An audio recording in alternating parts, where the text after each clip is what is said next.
This is Director Hampson. I'm now calling the May 5th, 2021 regular board meeting to order at 3:30 p.m. This meeting is being recorded. I would like to acknowledge that we are on the ancestral lands and traditional territories of the Puget Sound Coast Salish people. I'd also like to take this time to acknowledge that this is Murdered, Missing, and Indigenous Women and Girls Day, Awareness Day and Week. And I'd like to take this time to make a few comments about that before we move on to the next items on our agenda. Our American Indian Studies and Native Education Department have put together a set of resources on the American Indian Studies page. And so I'd encourage folks to take a look at that. There are you can take pictures of videos of your acknowledgement of May 5th, which is today, being murdered and missing and murdered Indigenous women and girls Awareness Day, especially notable is to wear red in doing so, and take pictures and video and send it to our American Indian Resource librarian, Rachel Kressel. And you can go to our website, and as well as the Indian Law Resource Center's 2021 Week of Action, and the National Indigenous Women's Resource Center also has some tremendous resources. One of the things that you'll see on our site, thank you to Gail Morris and team for putting that together, is the proclamation from the White House.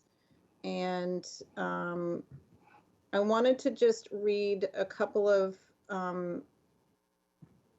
facts about why this is so important at this time, related to the disproportionality of violence and sexual assault of Indigenous women, of Native women, and why this is such a critical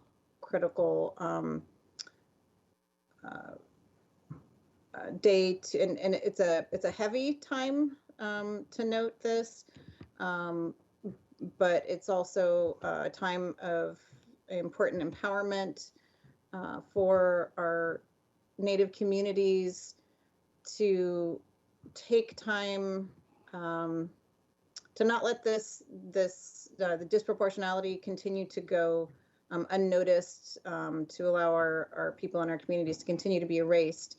And some of the key notes, over 80% of Native women have experienced violence, nearly 60% have experienced sexual assault, and 96% of those assaults come at the hands of a non-Native perpetrator. There are resource guides, as I said, that are available through the National Indigenous Women's Resource Center, the Lakota People's Law Project, and many of these resources are on our website.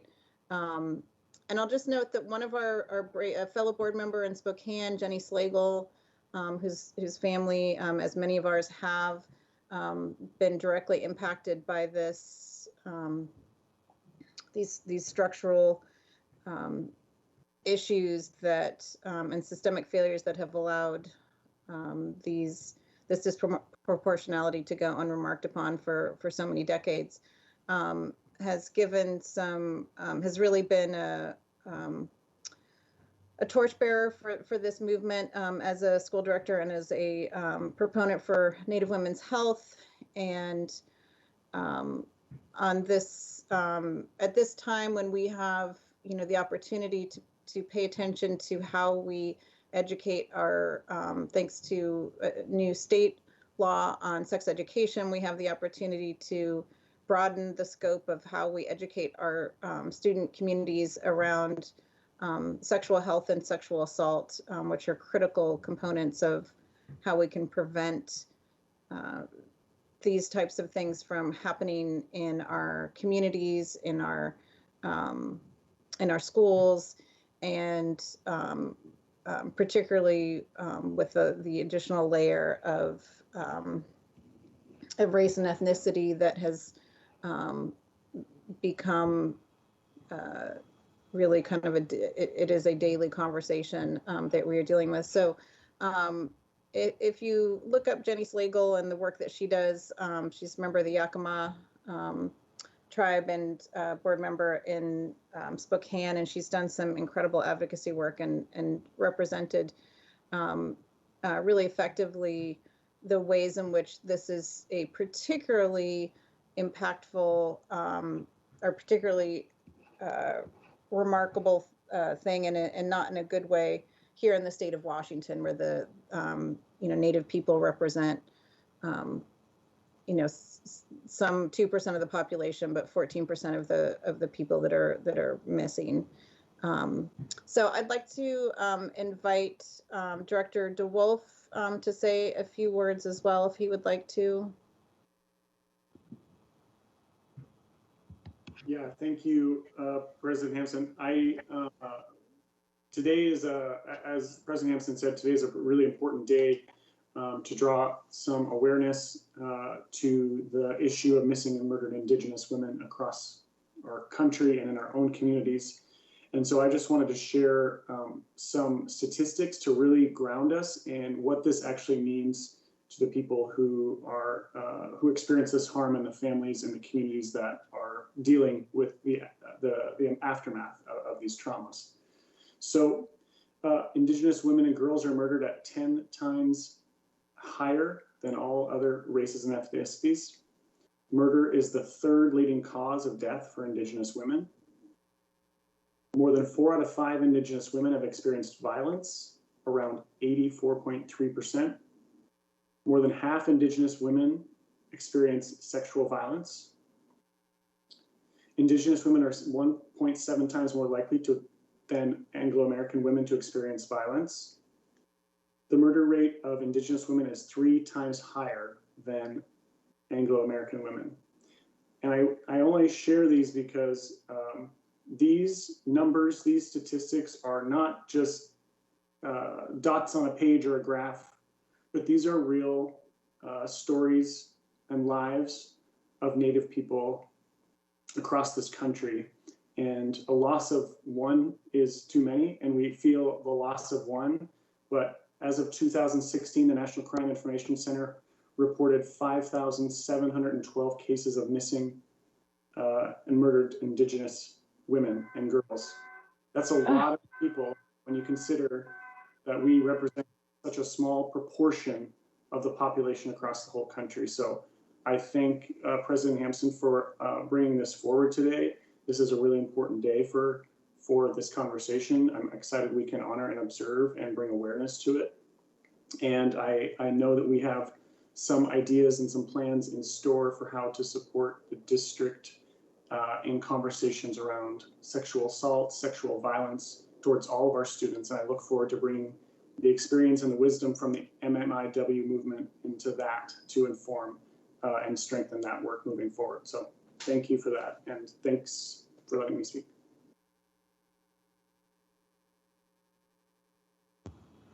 Yeah, and I just wanted to give one last note. We have some we've had some incredible local work on the issue here, and lest people think that this is a something that happens nationally or something that happens outside of Seattle. Seattle actually represents, is in a report that was done by the Urban Indian Health Institute that was put out here, that's based here in Seattle. Seattle has a disproportionate number of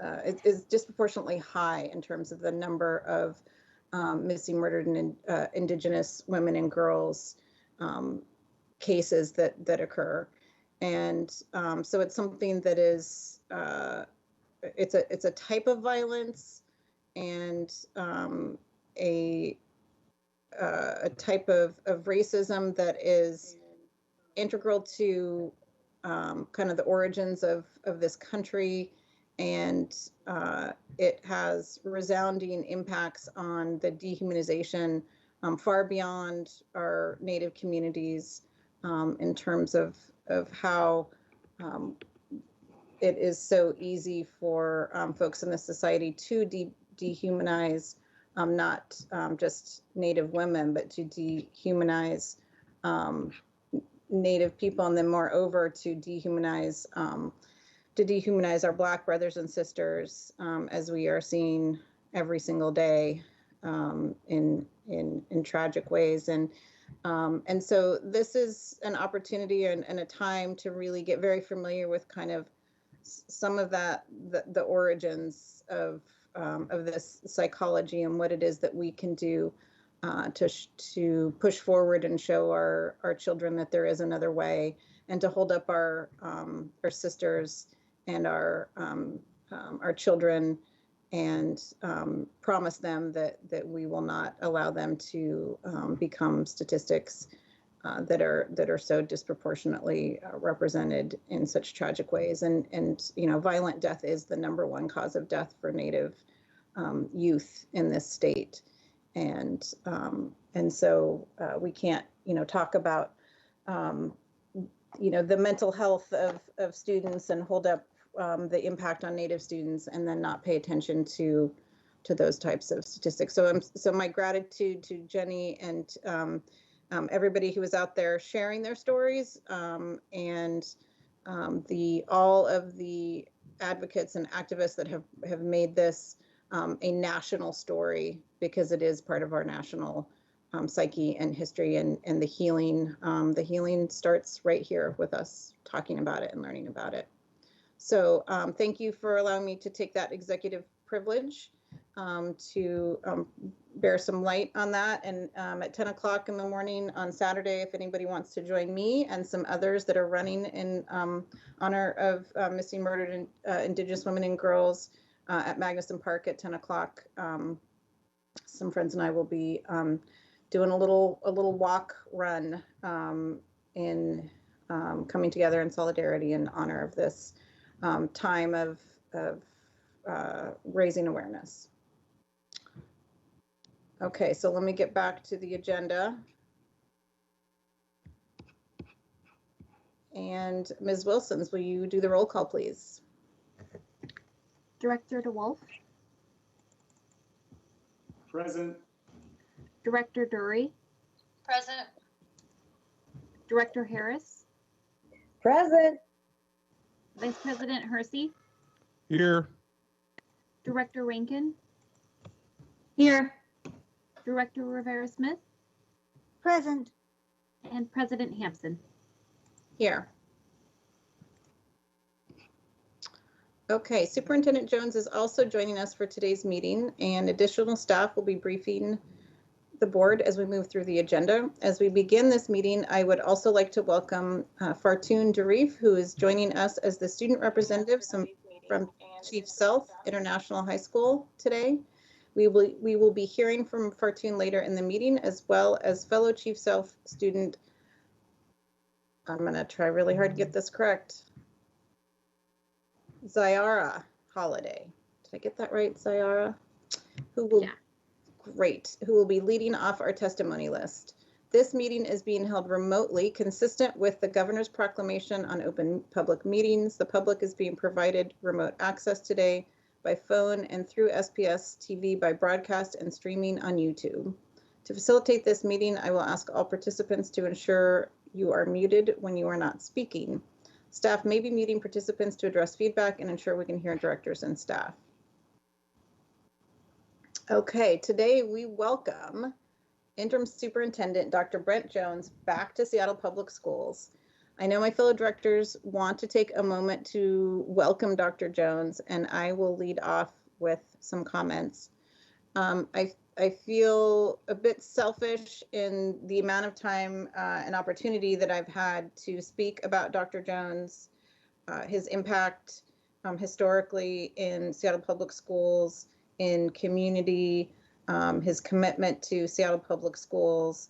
And I just want to take this time to say that I could not be more elated and enthusiastic about what the future holds for our students and the opportunity that comes with Dr. Jones in this critical moment, his willingness to come and help us create, I should say, recreate Seattle Public Schools as the learning organization that it needs to be. We spoke last night at length about what it is that we need to do as board leaders and how we need to build a relationship with our executive office to ensure that we are modeling and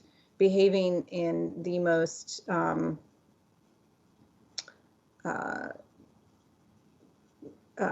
appropriate way that demonstrates and causes the organization to learn how to solve the problems that our students and our families deal with in our buildings every day. And I know he doesn't have a magic wand. I'm sure that he wishes he did. But what I know he does have is in bringing to that work is tremendous compassion, dedication, willingness to put in hard work, willingness to be fully in community with our families, with our not just our students and our families, but with our voters and the owners, as we talked about last night in our meeting. And I'm excited. I'm just excited to be able to do this work. And I know that he is building up a team that's going to get us back in buildings in the fall with a level of excitement and commitment that that I hope is felt by everyone. And we'll know we're doing a good job if in fact it is felt by everyone throughout the system. So I could go on forever and talk about the ways in which I think that he's the right person for this job at this time. But I will turn it over to Director Hersey to see if he would like to say a few words next, and then open it up to other directors for comments. Director Hersey. Yeah, absolutely. And so as a teacher, I'm going to start this off with a story, right? And this story actually took place earlier today when Dr. Jones and I got to share some space on the State of Black Student Genius call that was organized by community queen Amijah Smith. And we had the honor of sharing space with the brilliance of Dr. Mia Williams, Dr. Scarlett, Brother Delbert Richardson, and many others from the community and from various education spaces. And I got to tell you, the energy that was just even on that Zoom call was magnetic. It just lifted everybody up in a way that was really not only accessible for folks who were tuning in, but also just really reassuring for everyone on the call that it is not lost on us the opportunity in the moment that we are standing in. We have the triangulation that's necessary, I believe, for the beginnings of really holding our system accountable and moving us to a direction to where we're going to be able to actually reach some pretty serious academic outcomes for our students and be able to measure that as well. And so I will just say, as a Black man, as an educator, as a person who has given the better part of their youth to supporting children, it is an honor to watch Dr. Jones work and to be able to look to him for leadership in so many various capacities. And I think that what we as a system are really lucky to have in Dr. Jones is just clarity, vision, and understanding for what it is our students are going through. The willingness to sit in community and to really sink his teeth into the hard problems while not being out front and looking for accolades in any real way. And so I'll end with this. I think that as we are heading back into our buildings in a more normal way, as opposed to what we have been over the past year, it brings me a lot of peace, comfort, and reassurance that we are going to be heading forward with a superintendent and board that are locked arms, steadfast in the interest of getting it done for students. So I'll pass it on to the next director. I can't sing enough praises for Dr. Jones, and I'm excited to continue the work and to realize new goals for our children.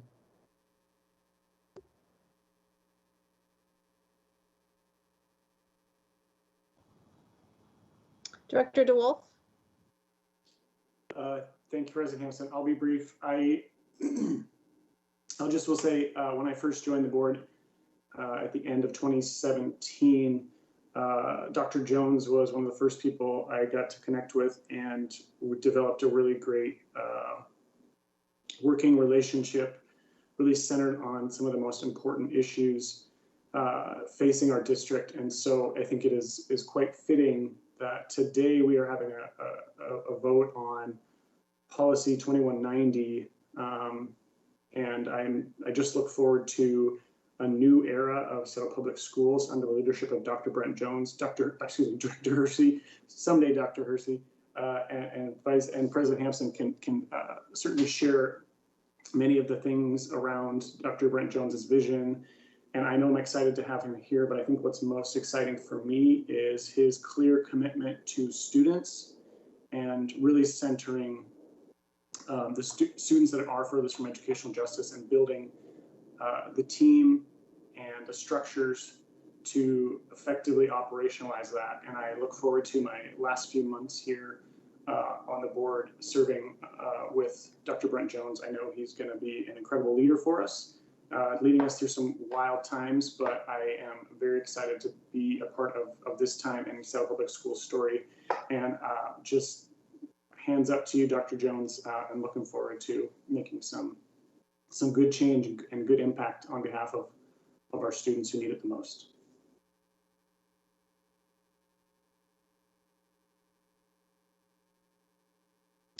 I can go next. Go ahead. Yeah, no, thank you. So for everybody watching, if you were to look at board policy 1005, which outlines our responsibilities and authority at the board, you're probably surprised how short it is, but one of the most fundamental parts of that is our job of hiring a superintendent. And I know that Dr. Jones is only said to be with us for 1 year, but what a year it's going to be, right? This is going to be a very pivotal year, and the work that he is charged with and the inevitable mark he'll leave on our district will be felt throughout the system and for years beyond his tenure. So welcome home, Dr. Jones, Superintendent Jones, and thank you on behalf of District 2 for stepping up to help fulfill that promise of a high quality world-class education that all of our students deserve. Thank you. I'm happy to go next, President Hampson. Absolutely. Take it away, Dr. Harris. My pleasure. Dr. Jones, welcome back. I promised you best efforts, and best efforts you'll get from me. And you owe me a walk around Green Lake. Those that have been fortunate enough to serve with Dr. Jones knows that he's real, that knows that he's smart, that knows that he works from the heart and the head. And I think one of the things I'm most impressed with is that he has hired a deputy, which I think has been missing. And the fact that his deputy used to be his boss at King County Metro and is willing to come work in partnership with him bodes very, very well for us. And I can't wait to meet Mr. Gannon as well. Thank you.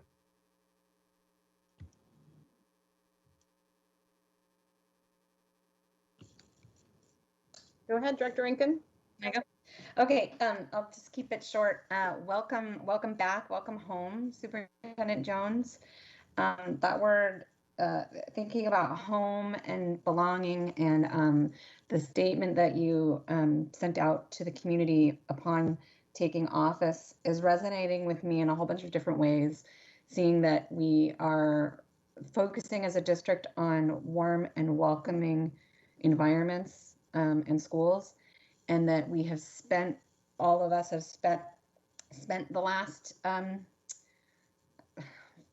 13 months, however, 14 months in our homes, if we're fortunate enough to have homes to be in.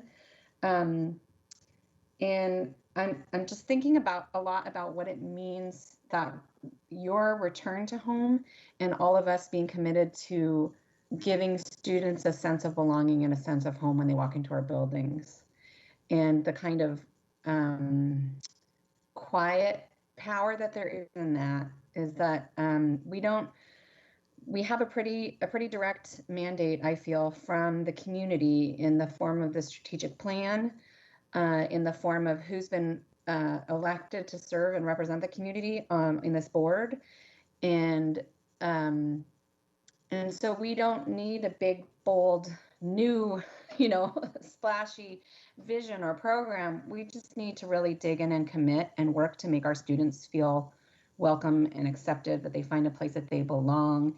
And, I wouldn't have chosen any of the events of the past year, but things are coming together in a way that is giving me some calm. And I'm really pleased to be part of welcoming you back home to Seattle Public Schools, and hope that we can extend that sense of belonging and relief to every child and educator in our system. So I'm really excited, and thank you so much for being willing to jump in at this time for a short time. Really, really appreciate it, and I'm really happy to be going forward with you.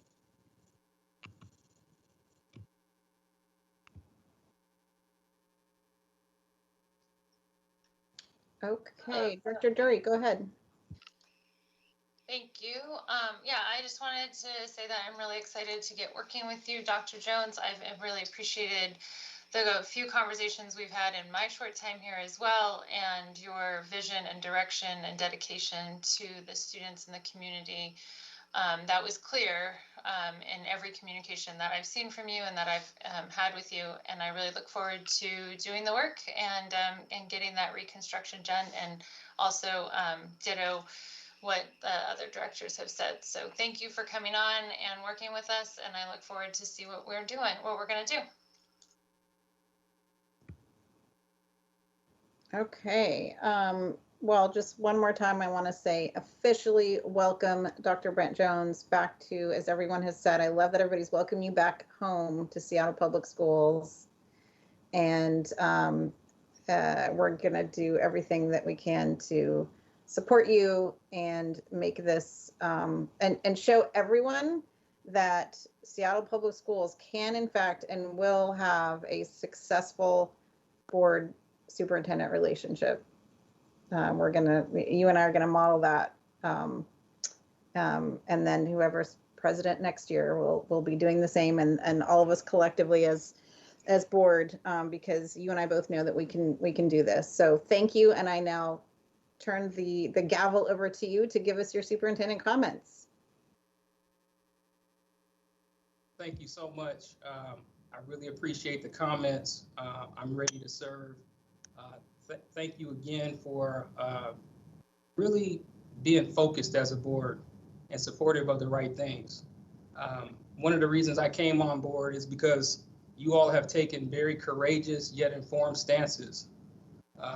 You are united in your desire to improve the system for each and every student. That makes it an opportune time to be here. SPS is a place where, a long time ago, as a student, I was a part of a movement to desegregate schools and ultimately bring educational justice to this region. And now we're actually national leaders on the forefront of racial equity and educational justice. Our commitments, our policy, our strategic plan is impressive by all standards. To complement that, we have really been intentional about creating welcoming environments. It's another super attractive piece for us together working at SPS. We are one of the first districts to implement targeted universalism and have an educational justice policy. And we have a community-driven strategic plan to bring that all together.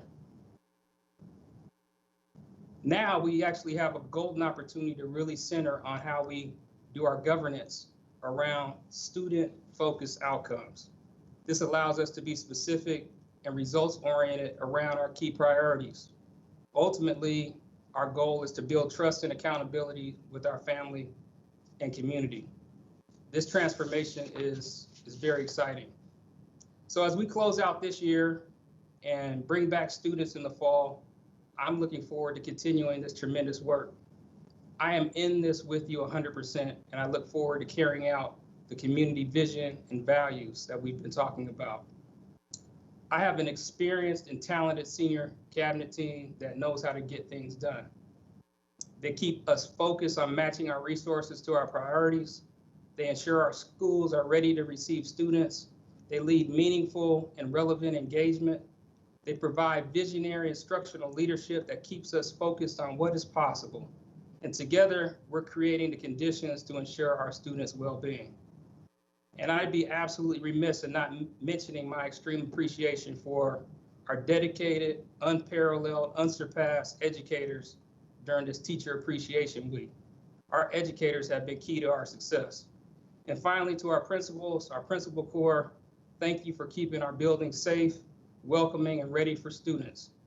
I'm ready to support all of you in meaningful ways, to try to stay relevant at all times. And with gratitude, I accept this assignment to lead and be led by you. So without further ado, let's get to work. And I want to show a huge debt of gratitude to our board, our staff, our students and families. And I'm just super glad to be here. Thank you so much. Awesome. And I'm going to take one more, we're going to go next to our students. And I'm going to take one more bit of executive privilege to acknowledge somebody who contributed heavily to our Native student population here in Seattle Public Schools. And I just want to read something very quickly because we did have in our community a loss. And it's really important to the Native community that we acknowledge this loss. Mark Smith, Grove Andro, was the cultural leader for Native Education Culture Nights for the past 6 years. He taught big drum powwow and singing for the Native Ed program and was a mentor for Native students in SPS. Mark was also part of and one of the founders of Songcatchers, White Eagle, and Two Birds, Big Drum. Mark shared his gifts as a singer with students in SPS and the Native American Eastside program. Mark was a beloved teacher and powwow singer, loved by many nationwide and leader in our community as well. He is survived by Michelle Brienne Crow, also a culture leader for the Native Ed program. He will be sorely missed. I know that our students benefit from so many volunteers like him in our system. And we never have enough time to recognize them. And they really are, as we recognize all of our teachers this week, that we also take time to recognize those teachers that are from our communities and from our cultures, because I know that they are critical to us as well, and they are, in fact, in that category of teachers. So thank you for sharing that with me, Gail Morris, Director of Native Ed, so that I could pay him appropriate tribute. And now again to student comments, I would like to welcome Chief South International High School student Fartoon Darif. Fartoon is a sophomore at Chief South High School. At school, she's a member of the Associated Student Body and Black Student Union. Good afternoon, everyone. I'm proud to be a part of this meeting and to be representing Chief South International High School. I'm currently a part of the Black Student Union and ASB here at South. I joined ASB in order to grow as a leader and work with my peers to shed light on important issues within the community. I also joined BSU in order to reflect on injustices that happen to people of color. I'm generally proud to be a part of my school's community as all the staff and students are truly connected. I am personally doing school remotely as it works better for me, though I've talked to some of my peers and they've mentioned that in-person school has been going okay for them. As a student, I feel like our voices should be heard since a lot of these changes are directly affecting us. I find it important for us students' inputs to be heard as well. With COVID, it has been difficult with the new adjustments to our learning environment. The recent rescheduling has impacted a lot of us since it has been somewhat chaotic. With the multiple changes, it has been hard adapting to them. However, as a closed school community, I strongly believe we can push through these hardships by listening to each other and taking feedback from everyone. Thank you. Thank you so very much for being here today and sharing your thoughts with us. And I hope you'll stay and please do raise your hand if you would like to contribute at any point during the question session as we go through the agenda. We've now reached the consent portion of today's agenda. May I have a motion for the consent agenda? Yes, indeed. I move for approval of the consent agenda. Second, Approval of the consent agenda has been moved by Vice President Hersey and seconded by Director Rivera-Smith. Do directors have any items they would like to remove from the consent agenda? Hearing none, all those in favor of the consent agenda signify by saying aye. Aye. aye. Aye. Those opposed? The consent agenda has passed unanimously.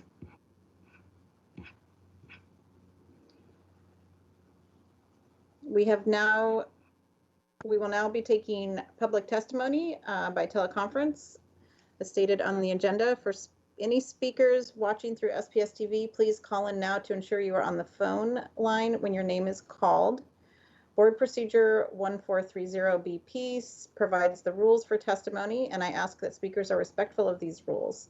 We'll summarize some important parts of this procedure. First, testimony will be taken from those individuals called from our public testimony list and, if applicable, the waiting list, which are included on today's agenda posting on the school board website. Only those who are called by name should unmute their phones, and only one person should speak at a time. Speakers from the list may cede their time to another person when the listed speaker's name is called. The total amount of time will not exceed 2 minutes for the combined number of speakers, and time will not be restarted after the new speaker begins. In order to maximize opportunities for others to address the board, each speaker is allowed only one speaking slot per meeting. If a speaker cedes time to a later speaker on the testimony list or waiting list, the person to whom time was ceded will not be called to provide testimony again later in the meeting, as there is only one speaking slot per person. Those who do not wish to have time ceded to them may decline and retain their place on the testimony or wait list. Finally, the majority of the speaker's time should be spent on the topic they have indicated they wish to speak about. Ms. Wilson-Jones will read off the testimony speakers. Thank you, President Hampson. Speakers, please remain muted until your name is called to provide testimony. When you hear your name called, please be sure you have unmuted on your device, and then also press *6 to unmute yourself on the conference call line. Each speaker will have a 2-minute speaking time, and a chime will sound when your time is exhausted. The next speaker will then be called. First on today's testimony list is Zaria. Apologies. If you could, if I mispronounce your names, it would be helpful too if you might want to correct it when you begin speaking. Apologies, I will try here. Zariara Holiday is our first speaker on today's list. Good afternoon. My name is Zayara Holiday, and today the issue I wanted to speak about, not necessarily issue, but what I wanted to use this time to bring to your attention is the lack of resources, I think, for parents who have students that are being put in special ed programs. I want to say that the resources for we need more resources for parents, because majority of them don't know, how to respond to schools when they request that students be tested for special ed or be placed in special ed, and they don't know how they can support their kids at school as well as in the classroom. And I think I want to specifically pay attention to kids that are placed in special ed under the label of emotional disturbance and learning disabilities and intellectual disabilities, because obviously if a child is blind, you can tell. If they're deaf, you can tell. If they have a speech impediment, you can tell. But and those issues are something that the parents can handle hands-on. But when it comes to learning disabilities and intellectual disabilities, sometimes it's not something you can see. And it's only often acknowledged in the classroom and left unchecked outside of school, because parents aren't given ways to support their children so it's consistent in your home and at school. which I believe would be more beneficial to the children. And we need these resources for parents so they know how to respond when a school reaches out saying they want to test a kid for a reading disability or anything of that nature. We need resources so parents can understand what their child is being tested for, what the outcome will be, how their school schedule will change, et cetera, and stuff like that. And like parents should know beforehand what this will entail before we're just like placing these labels on these children, because parents know their kids better than anyone. And we should be consulting more, just the communication I feel needs to be better between the parents and the school so the children can have consistent and similar support within the school and their homes. Thank you. Thank you so very much. Ms. Wilson-Jones? Next on today's testimony list is Madeline Jones. Madeline Jones. Hi. Go ahead, Madeline. I will be speaking about the HCC program, specifically the new policy number 2190. The HCC program needs to be abolished, not reformed or restructured. It needs to be abolished. The program was built for white families and to this day is still directed towards advancing white students. Otherwise, you would see more diversity in the program.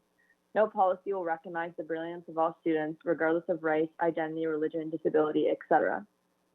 On top of that, Seattle Public Schools still plans to use standardized testing to get into the HEC/advanced learning program. No standardized test can determine who has potential and who doesn't. Instead, it caters to wealthy students who have resources to help them advance, leaving students who come from working class families not getting the treatment they need as well. Instead of accommodating the needs of every student, no policy can change the racist history of the program. Students need to be catered to equally. If Seattle Public Schools is going to claim to be anti-racist, we need to see it happen by making a more inclusive environment for all students and recognizing the brilliance of all students. Thank you.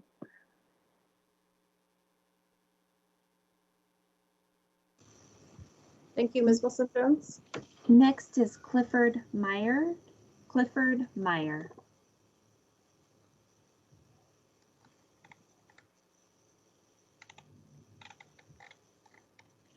Thank you. And hey, welcome, Superintendent Jones. I am the parent of students at Washington Middle School and Garfield High School. Go Bulldogs. I'm here to speak about Board Policy 29 as well. Members, today you are seeking to start righting the past wrongs in the way students have been identified for highly capable services. For so many years, our district has ignored thousands of students of color who need the learning and support that are provided by authentic HC services. However, this new policy 2190 doesn't ensure that identified students will get the opportunities they deserve. The proposed dispersal of HC students means 104 HC schools. I see new requirements placed on teachers and buildings with virtually no new resources. Will 104 schools handle these new responsibilities? I don't know, but I am happy to see that the board is seeking to strengthen the accountability that families hope to see in the new version of this program. I do support strong and extensive evaluation that will enable the board and the district staff to really understand whether upcoming pilot programs and then perhaps permanent programs can replace the current system. That reporting must not only come from numbers sent to district headquarters. Please be sure that the district also begins an annual demographically inclusive survey of families, students, teachers, and principals to ensure that all voices are heard as the district moves forward with broader HC services. Board members, please, let's not let down thousands more students. Thank you very much.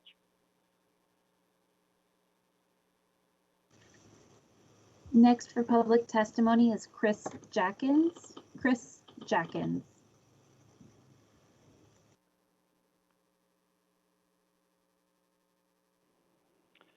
My name is Chris Jackins, box 84063, Seattle 98124.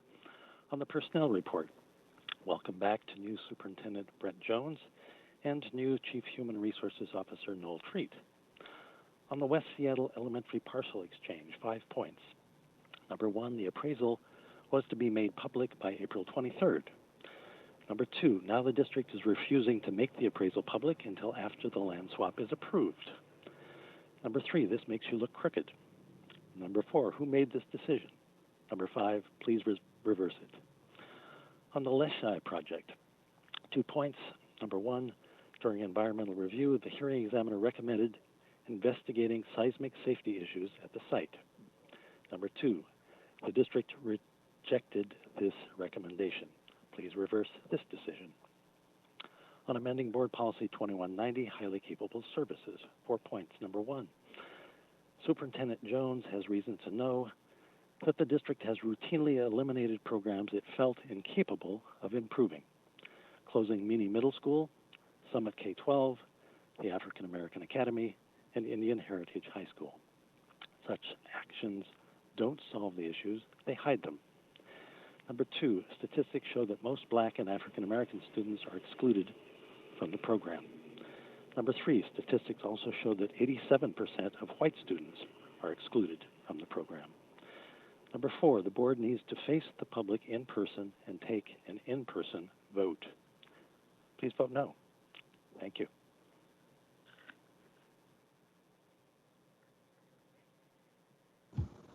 Ms. Wilson-Jones? Next for testimony is Brian Terry. Brian Terry.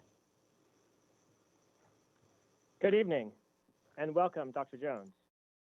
Please support the proposed changes to School Board Policy 2190. In our district today, a white student is 6 times more likely than a Black student to be identified as highly capable. We often place the mostly white classrooms that this creates next to mostly Black neighborhood classrooms, propagating white supremacy culture and hurting all of our students. Delivering advanced learning services to highly capable students constitutes a basic education. By excluding almost all highly capable Black students from our program, we are denying them a basic education. We have spent many years and multiple task forces engaging families of highly capable students to determine the best way to expand the program. The proposed changes to 2190 are the culmination of this work. But serving a greater diversity of highly capable students will present new challenges. We must hold the district accountable for identifying students equitably and for ensuring that the new service model meets the academic and social emotional needs of all of our highly capable students, especially those excluded from the program today. And we must also hold the district accountable for delivering advanced learning services in a way that does not propagate white supremacy culture. Please approve the proposed amendments to 2190 so we can start to deliver a basic education to all of our highly capable students. Thank you. Thank you. Ms. Wilson-Jones? Next is Manuela Sly. Manuela Sly. You hear me? Yes. Good afternoon. Can you hear me? Yes, we can hear you, Manuela. My name is Manuela Sly. I'm a proud parent of a West Seattle High School student and athlete. I'm also the current president of Seattle Council PTSA, and I serve as a member of the Highly Capable and Racial Equity Services Advisory. I'm here today to express my firm support to rename and amend School Board Policy number 2190, Highly Capable Services and Advanced Learning Programs. More importantly, I fully support the amendment submitted yesterday by Director Rankin. To fulfill the promise to continue to offer highly capable and advanced learning opportunities for all students at their neighborhood schools, we cannot leave it to chance or empty promises. We need accountability. We need to ensure there's a system and specific division accountable to deliver services to our children, whether it is curriculum and instruction or continued school improvement plan or whoever is designated, accountability is key. Thank you, Director Rankin, for your amendment. Finally, I want to take a moment to welcome Dr. Jones back to Seattle Public Schools. There's a lot of work to do on behalf of our students and families, and it will take collaboration to get the job done. As president of the largest student and family advocacy organization in this district, I am committed to work with you and your team. I look forward to hosting Dr. Jones and our school communities tomorrow, Thursday, May 6th, from 6:30 to 8 p.m. for a lively conversation. Meeting details and Zoom link can be found at our website, www.scptsa.org. Thank you. Next for public testimony is Michelle Graham. Michelle Graham.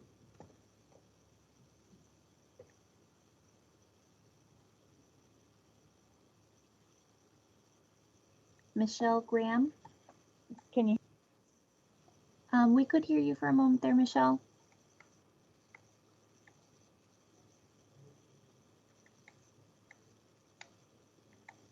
Michelle Graham.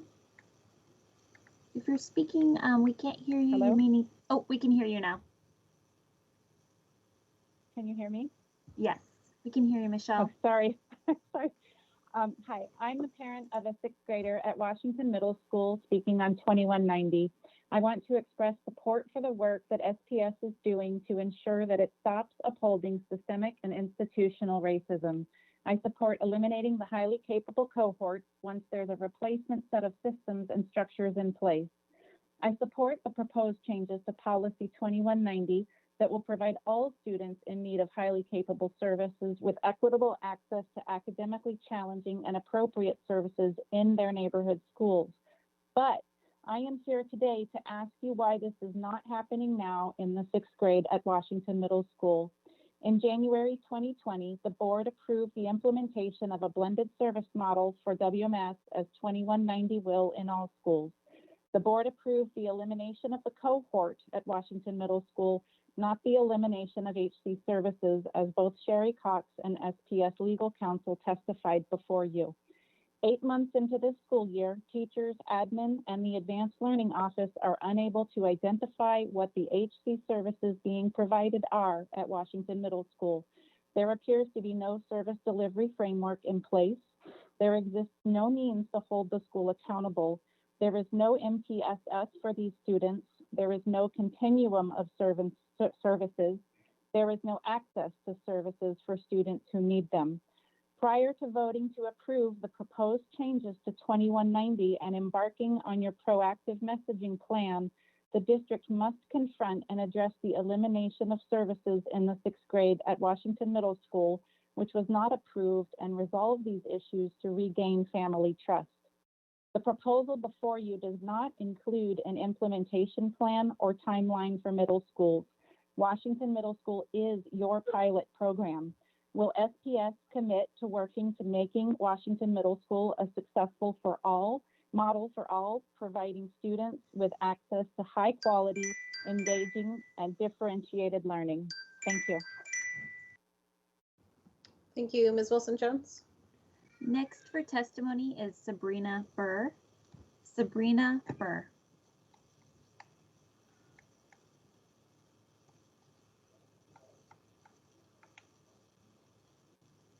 Sabrina Burr.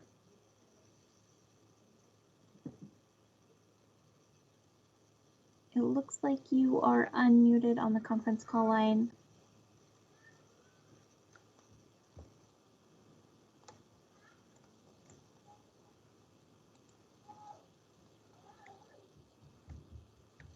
Sabrina, are you there?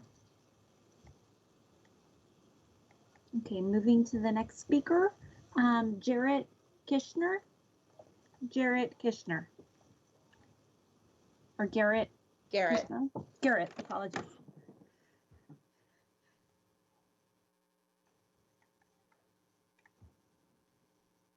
Are you there, Garrett?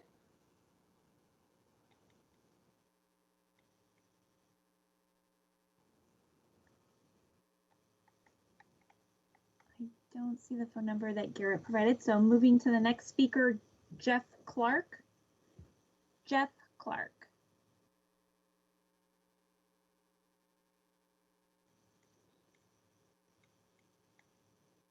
And if I have called your name, you may need to press *6 to unmute. Do we have with us Jeff Clark?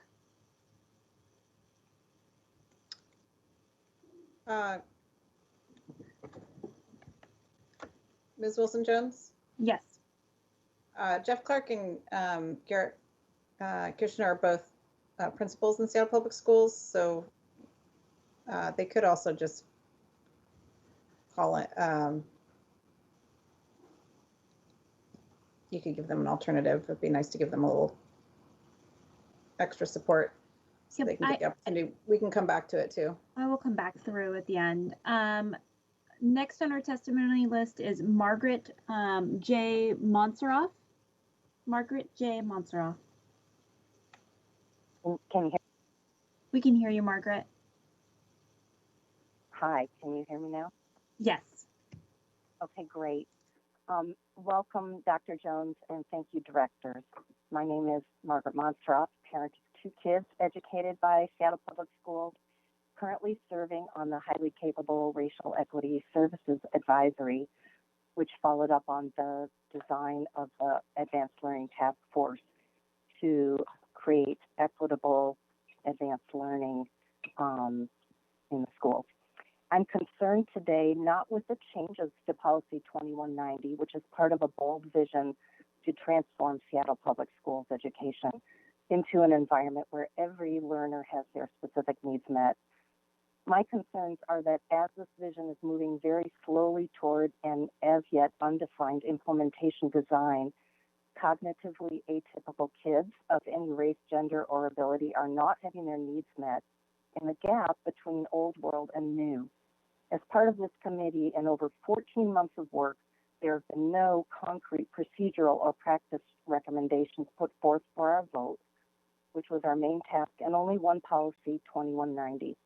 Committee members struggle to get requests met in order to do our job. Requests for things like more information, more details, complete data, adequate time to review information in advance of meetings, adequate time for discussion versus watching presentations, or answers on how success will be measured. We lack a clear delineation of the schedule for what supports have been discontinued and what will replace them, even as we know that specific changes are already underway. Individuals and whole school teams have disengaged from the committee dramatically over the last 14 months, and especially in the last 4 to 5 months. I know I feel distressed about the lack of transparency and arm's length treatment of members. As you go forward to oversee this and any other work claiming to have community engagement, I urge you to ask for clear information on who and how many are engaged and how their feedback has been utilized, and even how the health of the engagement is being monitored. Thanks so much. I want to go back to Sabrina Hello? Burr. Is that Sabrina? Yeah, can you hear me? We can. Go ahead, Sabrina. Good evening. First of all, I want to start off by welcoming Dr. Jones back home, and I want to thank you for leaving a job that served you well for a job that served students in our community well. So it's going to be a pleasure to work with you again and to get Seattle Public Schools back on track and to be the Seattle Public Schools family that you talk about so often in actualization. I want to talk about Policy 2190, and I am for the amendments on it, and I ask the board to vote yes. Many generations of my family, my oldest sister was a horseman student that got targeted when they found out she started school at 4 because she was an advanced learner. She never made it in any high capable program. It was the same for her daughter, who went into school reading, and a graduate of Garfield for 1993. But a teacher at Garfield said, "You're too smart," and put her in the highly capable program. She was a neighborhood girl that they didn't see her during the school time. She has a daughter who's about to graduate from Grambling University next year. She's a brilliant young person that never tested in, that came into Seattle Public Schools as well, reading chapter books. She has this same niece has 3 daughters at South Shore, came into Dearborn Park, 2 of them 18 months apart, reading chapter books, didn't test in, but they're brilliant. We have to stop this. We have to make sure children can test in where they're brilliant. I do a family engagement training, and I ask people, if you had an IEP that helped you to get the skills to be who you were created to be, you would be amazed by the professional people who look at their education as a deficit because they weren't seen as their whole people. The purpose of education is to see our children as whole people and to give them the tools to thrive in who they were created to be. Thank you, Dr. Petrosa and the committees for all this work, but we need to get equity, and this will do it for us. Thank you so much for all the work on it, but we have to make this an actualization for our students and families. Thank you. Ms. Wilson-Jones? Next is Rahel Tesfahun. Rahel Tesfahun. Hello? We can hear you. Hello? Yes. This is Derek Kishner. Oh, perfect. Oh, Please go ahead, and Rahel will come back to you after this. Great, I appreciate it. Thank you. My name is Derek Kishner. I'm the principal at Genesee Hill Elementary and directors, and I'm so happy to say, Superintendent Jones, I really appreciate this opportunity to share my perspective on Policy 2190. As a longtime administrator in Seattle Public Schools and as a teacher with 7 years of experience in the QUEST program in the Lake Washington School District, I believe that 2190 gives a critical mandate to neighborhood attendance area schools to strengthen our practice to differentiate instruction and support every student. Just like we have come so far from the days when teachers told me they could not meet the needs of a student who was struggling to read, so we needed to test and needed to pull them out to a specialist. We have also moved beyond the time when teachers would meet with parents and say, your child is, and I should say certain parents, and say, your child is so far ahead, so bored, and we can't serve her here. She should get tested to see if she can go to that other school. As long as that other school and barriers of testing exist, that element of doubt will always exist in parents' minds, and frankly, teachers' resolve to differentiate and meet the needs of every student. At Genesee Hill, we have been very successful at recognizing the many different ways that students are advanced and rearranging schedules and flexible groupings to address their needs. Our second grade team, for example, moves kids around every Friday to group students differently by need in both reading and math. Our intermediate grade students learn math in a comprehensive Walk to Math program that drives instruction based on need and supplements advanced study in math in time to qualify a third of our fifth graders every year for Math 7 going into Madison. Mostly, our flexible small groupings of students at every grade gives us a structure for teacher planning around differentiated curriculum and instruction, not just the more work given to advanced students a generation ago.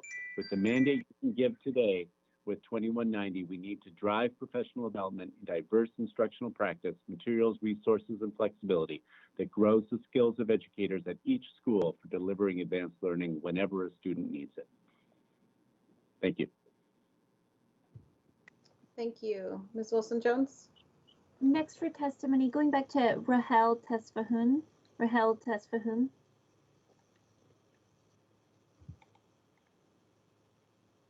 Rahel, if you're on the line, you may need to press *6 to unmute.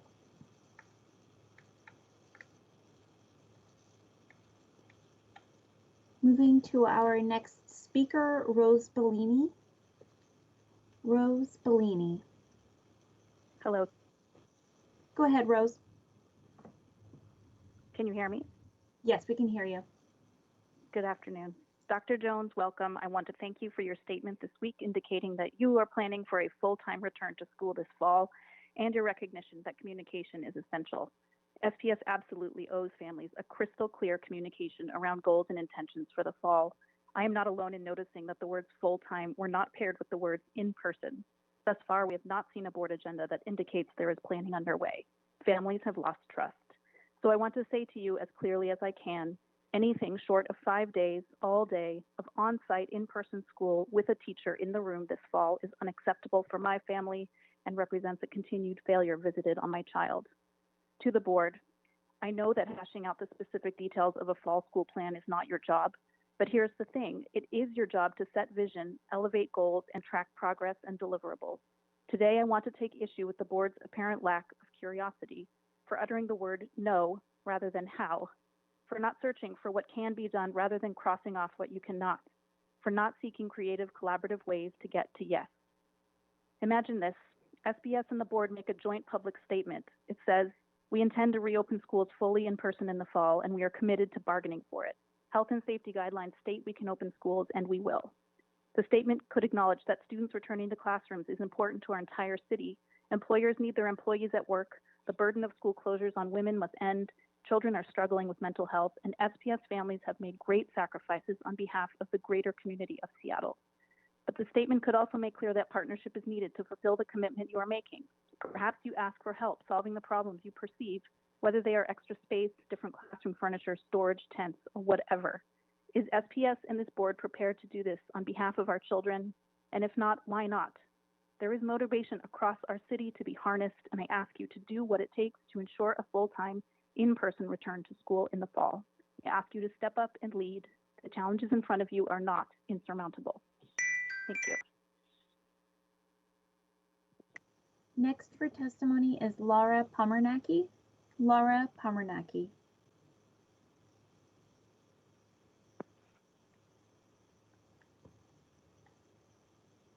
Laura Pomernacky.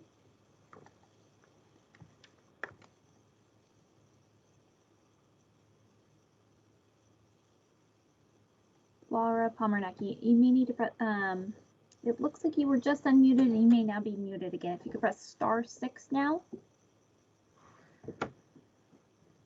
And then go ahead and make sure you're unmuted on your phone as well. Hello? We can Hello? hear you. We can hear you. Thank you. Early in this pandemic, Seattle Public Schools pledged to follow the science when it came to decision-making regarding school safety. And despite the fact that multiple studies have shown that schools are in fact safe, our children are still not offered the opportunity for full-time in-person learning. It is well documented that for the majority of students, remote learning is nowhere near comparable to the classroom setting.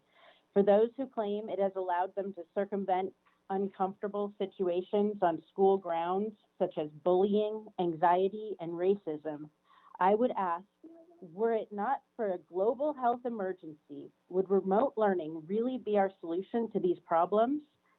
There is no denying that these concerns exist, along with a myriad of other issues that plague our public education system, but we would sell all of our children short by not addressing these problems directly. In fact, I would go so far as to say that even offering a remote option in the fall perpetuates the myth that schools are not safe, undermines the effectiveness of vaccines, and draws on already limited funding and resources. It is my request that an official statement be issued about the intent to reopen all schools full-time in person this fall. This statement should not be contingent on union negotiations. SPS has thus far offered our students the bare minimum as required. It took the intervention of the governor to get there. As the mother of a second grader, I have spent a lot of time this past year helping complete home assignments. Occasionally, I would ask my son, is this your absolute best effort? Now, I put this question to the board and the district. 11 hours a week of in-person instruction. Is this really your best effort? Thank you. Next for testimony is Robin Reed. Robin Reed. Hello, my name is Robin Reed and I'm the parent of an SPS 6th grader. Superintendent Jones, welcome. I'm directing this to you, to the district staff, and to the board of directors. I'm here to ask that the SPS make a clear statement committing to the goal of full-time in-person instruction for any student who wants it in September. And I request that you begin the preparations to reopen fully now. This isn't a demand to reopen no matter what the conditions on the ground are in September. As a physician, I understand it's possible that the state of the pandemic won't permit a safe, full reopening. Though with rising vaccination numbers and teens soon having access to the vaccine, it does seem promising. But it's important to articulate that full-time in-person education is the goal. It's important for students and families who are trying to figure out how to plan for the coming school year. For many, it may mean the difference between whether they choose to attend SPS next year at all. And articulating a goal of full-time in-person education is important for you, because by committing to that goal, you commit to the planning necessary to make it happen when conditions permit. Make no mistake, full-time in-person education should be your priority. Although some students have thrived with distance learning this year, many more have struggled, whether with headaches from excess screen time, frustration with learning in an inflexible, developmentally inappropriate format, or loneliness and alienation and inactivity. This is not the best way for students to learn or for teachers to teach. This is not the way forward. I've heard the board express concerns about racial inequity and who has returned to partial in-person school this spring. I urge you, please be curious about why families made the decisions they did this year, rather than making assumptions about their motivations. Some factors are likely to change in the fall, such as widespread vaccination of teachers, families, and youth, access to buses, and an all-day schedule that permits parents to work full-time. I've heard from several of the directors that the governor's proclamation in March left too little time to plan the rollout of hybrid education in an equitable way. Please don't let that happen with full-time in-person school. The time to start planning to ensure equity, access, and safety is now. Thank you. Next for public testimony is Sonia Pitts. Sonia Pitts. Hi, can you hear? Yes, we can hear you. We could hear you for a moment, Sonia.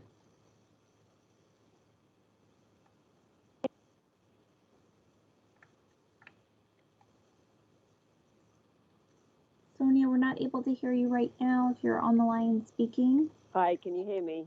Yes, we can hear you. Okay, great. Thank you for the opportunity to speak. 2 minutes isn't long, so this may sound a bit blunt. SPS have an immense responsibility to a generation of learners, and you are failing. You're allowing yourselves to be held to ransom by unions and political agendas, and you're bargaining with our children's futures. Somewhere along the line, you told yourselves that you were doing enough, that remote learning was okay, and that hybrid learning was even better. Even when the evidence started stacking up that you were wrong, even when schools everywhere figured out a way, SPS stayed resolute in its inaction. Over the past year, I have seen my 6th grade and his cohort lose the desire to learn.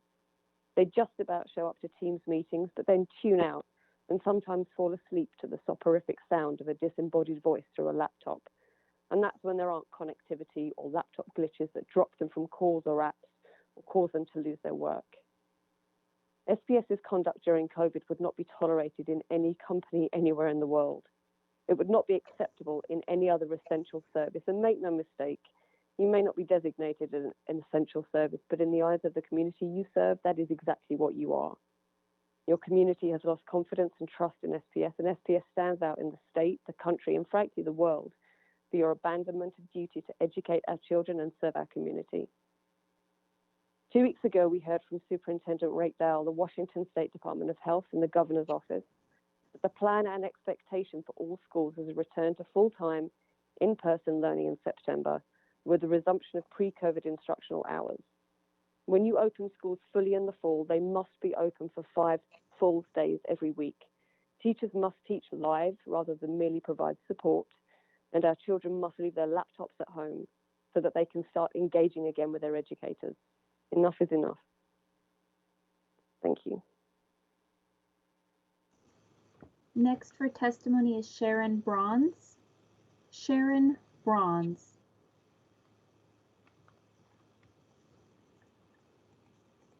Sharon Bronze. Sharon, we're not able to hear you. We can, yes. Go ahead. Oh, okay, great. Thank you. Thank you for the opportunity to testify as the mother of a 6th grader. It is past time for the board, district, and SEA to do right by the students they serve for the following reasons. 1, both remote and hybrid models are poor substitutes for in-person learning. Data supports severe learning losses throughout all grade and socioeconomic levels. 2, increased screen time is detrimental to brain development and linked to obesity, irregular sleep, but behavioral problems, loss of social skills, and violence across all socioeconomic levels. The current model far exceeds the recommended 2 hours per day recommended by the American Association of Pediatrics. 3, specific to SPS, the conversion of Wednesdays from synchronous with teacher contact in all classes to 100% asynchronous as of April 19th with no contact conflicts with the intent of the governor's order to return to school and increase in-person learning time this year.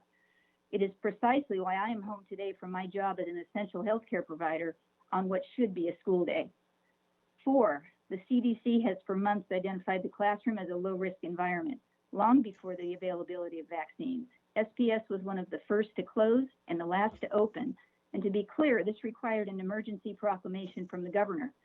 There is no risk-free environment. Essential workers have worked throughout the pandemic, including without masks and over a year without a vaccine. SPS is oblivious to the evidence and the knowledge gained over the last year in terms of environmental safety. In summary, educators have a commitment and a duty to teach our children. Dare I say, they are essential.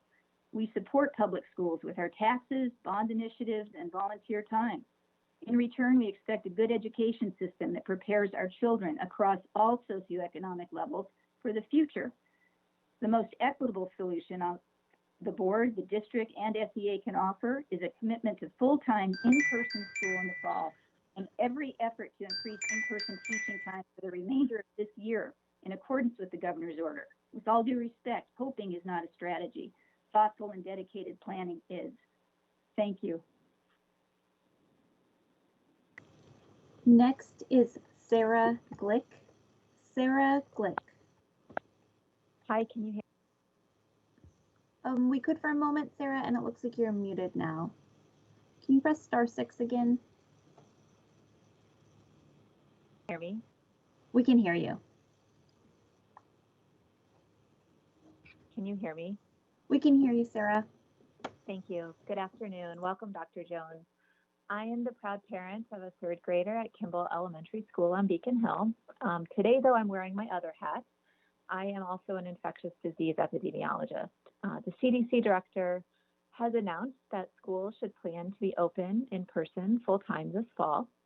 And to help achieve that goal, I'm asking you to please convene a health advisory group to help guide and troubleshoot the decision-making process for the fall. I suspect that most families assume this is already happening. It may be, but it's not at all transparent to the community. This group could be comprised of experts in infectious disease, pediatrics, mental health, disability, occupational health, screen time, and include community-based health groups that reflect the diverse populations that SPS serves. It's really important for families to see the health providers and the community members that they know and trust being part of the decision-making process. And many SPS parents are already in these roles, so please tap into this expertise. This group is needed to interpret and communicate the most recent research related to COVID-19 to our decision makers. And this will be really critical as vaccination among younger kids rolls out this summer and fall. To that end, this group could advise SPS and SCA on where to build in flexibility around public health recommendations and guidelines. Our understanding of this virus changes frequently, and guidelines that make sense right now might not be needed a few months from now. This will be especially true in the fall as vaccination access expands and distancing rules probably will relax. In a tweet last May, SPS said that, quote, they will lead with science and public health in all of their deliberations. So on behalf of my son and other SPS students, I'm asking you to do just that. Please lead with science. Thank you. Next for testimony is Janice White. Janice White.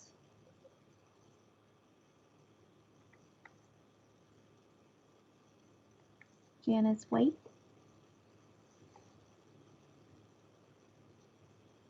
Janice, it looks like you need, oh, go ahead, we can hear you.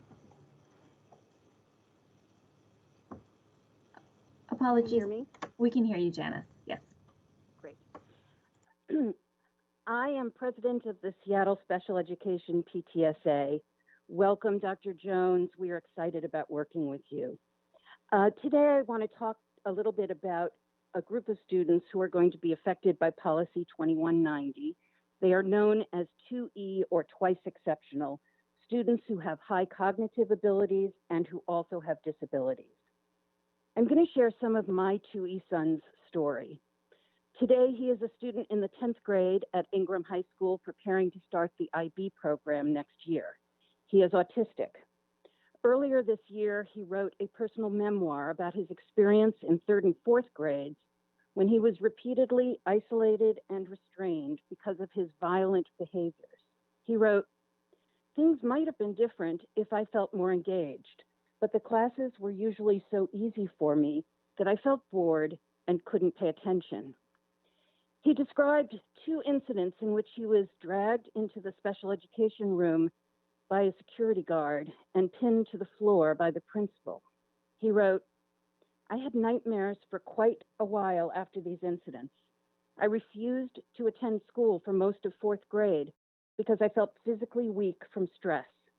After, my parents were able to get me into better schools with more challenging classes.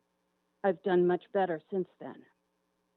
What he didn't say is that it took us until 7th grade to change his placement, and to this day, he distrusts adults. His is just one story of the damage that can be done to a child with this profile whose multiple needs are not addressed.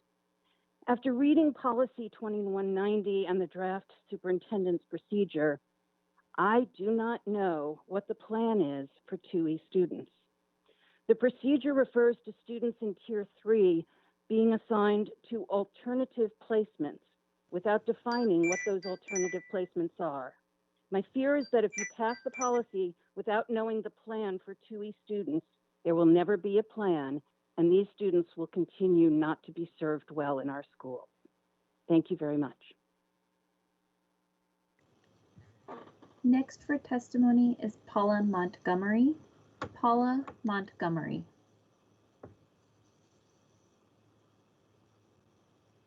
Paula Montgomery.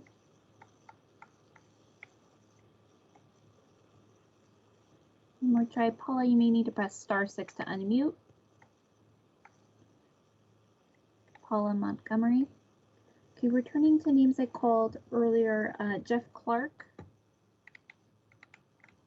Jeff Clark. Good afternoon, school board directors. Can you hear me okay? We can hear you. Fantastic. Thank you for the opportunity. My name is Jeff Clark. I am a proud Seattle Public Schools parent and also a principal, currently principal of Denny International Middle School, previously principal of Salmon Bay, and before that, a teacher at Madison Middle School. I'm here to speak tonight in strong support of 2190 regarding highly capable and advanced learning. I want to applaud Dr. Pedroza for her fantastic leadership in helping us as a city think through some complex issues related to not only educational progress of all children, but racial equity. I'm very proud to be part of a district where our strategic plan states at Seattle Public Schools, we are working to dramatically improve academic and life outcomes for students of color by disrupting the legacies of racism in our educational system. I think the support of 2190 is an opportunity to do just that, disrupt a legacy of racism in educational system and truly center the needs of BIPOC children, families, and help us to strive quickly towards Black excellence. I proudly tell you that all 880 children who attend Denny International Middle School are in fact highly capable. And I believe that having neighborhood schools, all neighborhood schools set up to truly serve all learners is the best choice and in alignment with our school board directives and mission. We do this at schools by thoughtfully planning out differentiated learning opportunities within classrooms. For example, a readers writers workshop approach, which kids are practicing skills that are taught at a wide range of reading levels simultaneously. Of course, we have specific plans for math and science, math based on allowing scholars to take the math level they're ready for in all schools and making sure all schools have access to those levels. Other things to remember include world language, dual language, music, and art, all part of a thoughtful advanced learning plan.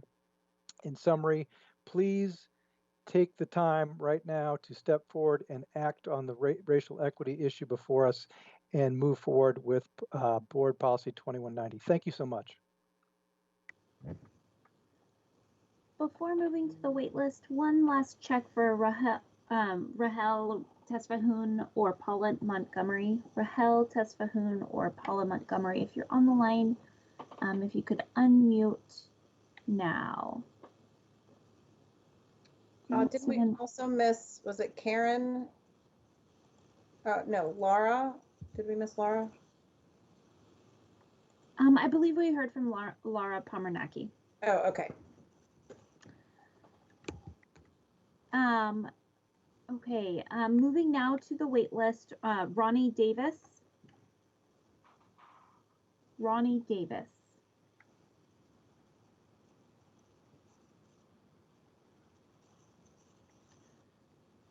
Ronnie Davis. If you're speaking, we can't hear you, so please press *6 to unmute on the conference call line. I see someone unmuted. Is that one of our speakers? Oh, you're muted again. Oh, we can hear you. Hello. Is this Ronnie? Yes, this is.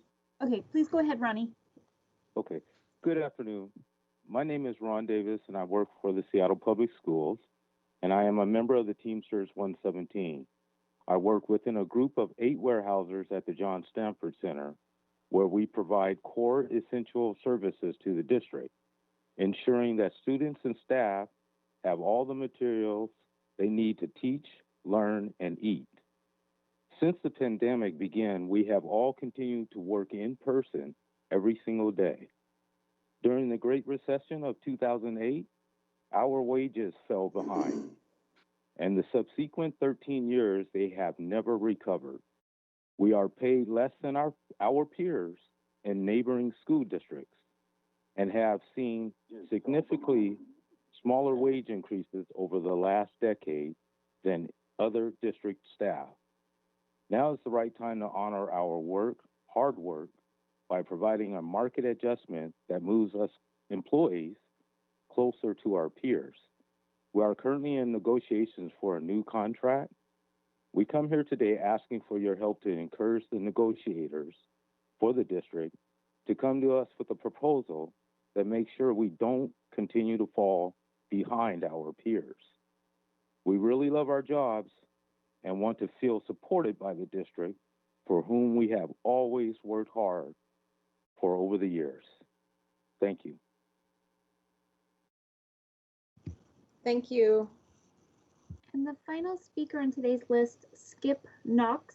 Skip Knox. Skip, I believe I can see your number, so if you could press *6 to unmute. Unmuted? Yep, we can hear you, Skip. I just got a prompt that says I'm unmuted, correct? You are unmuted. You can go ahead. We can hear you. Thank you. I'd like to comment on the what's the word, deficient plan and deficient care of the grounds of Olympic Hills Elementary. For the first point, I would like to bring attention to the blacktop walkway section on 130th, where bamboo has grown underneath it, is uplifting it, and one of these nights, some senior citizen in the dark or some person with a baby carriage is going to spill out the person that they are onto the sidewalk, and we're going to have busted teeth and scraped up noses and faces, and it can be prevented by putting in a barrier to keep that stuff from growing underneath and uplifting the blacktop. And I would urge that the attorney, the school district, take that in advisement and we get it fixed pronto. More to the point, though, is the general deplorable condition of the grounds. We got a $45 million facility that's in the middle of a weed patch. If you were to look at what I see right now, it looks like it snowed last night because there are so many dandelion heads gone to seed, which is now seeding the entire neighborhood for, what, the third, fourth year in succession. Through inept planning and ineffective action, the weed situation has been an ongoing agony for, I'm sure, the school people and for those of us who live next door or have to walk through or drive through the neighborhood. So somebody told me once, if we got a problem, also bring me a solution. I haven't heard today, except with one oblique reference to the power of the community being harnessed to do stuff to support the schools. And if I remember right, it's only like 1 in 10 families in the city has a person in the school system, which means that there's 90 families out here who are potential weed pullers and weed supplicators. I'd be happy to work with anybody in the school district who would help to facilitate a criteria meeting effort for volunteers to help de-weed the school system. And I'd be happy to entertain anybody who would want to partner with me. Thank you. President Hampson, that was the 20th speaker for today. Thank you, Ms. Wilson-Jones.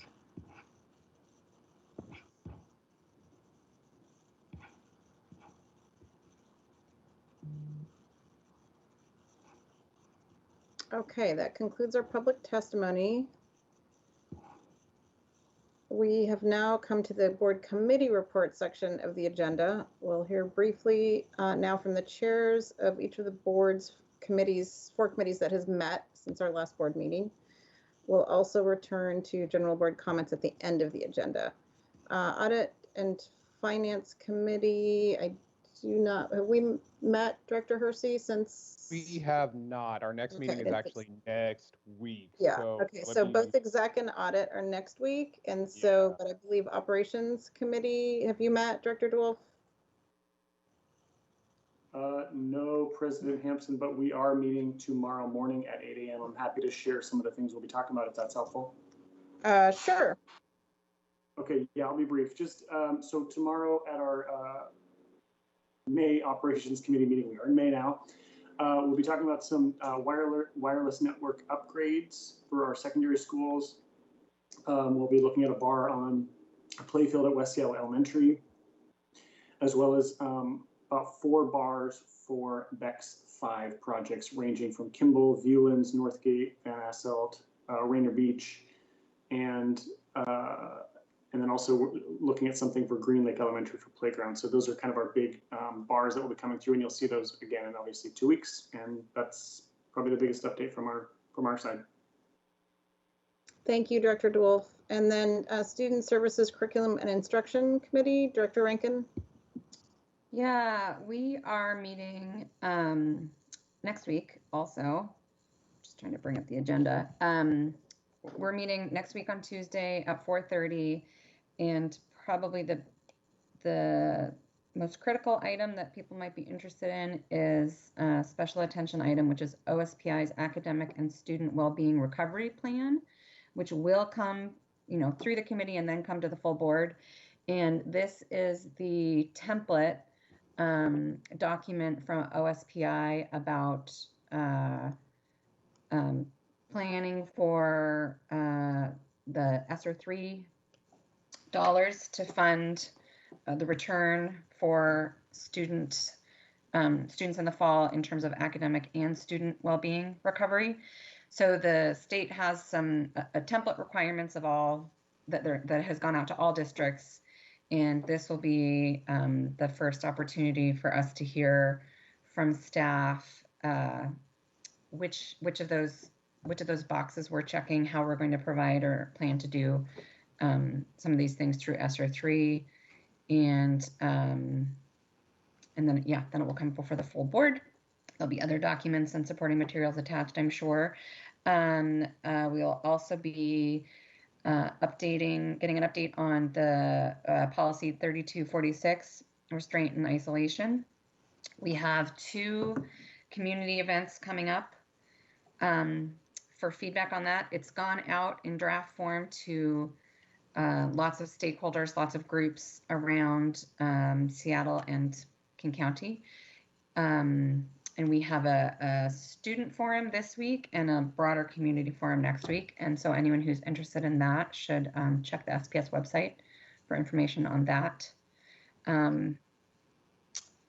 Yeah, those are the big ticket items, I would say.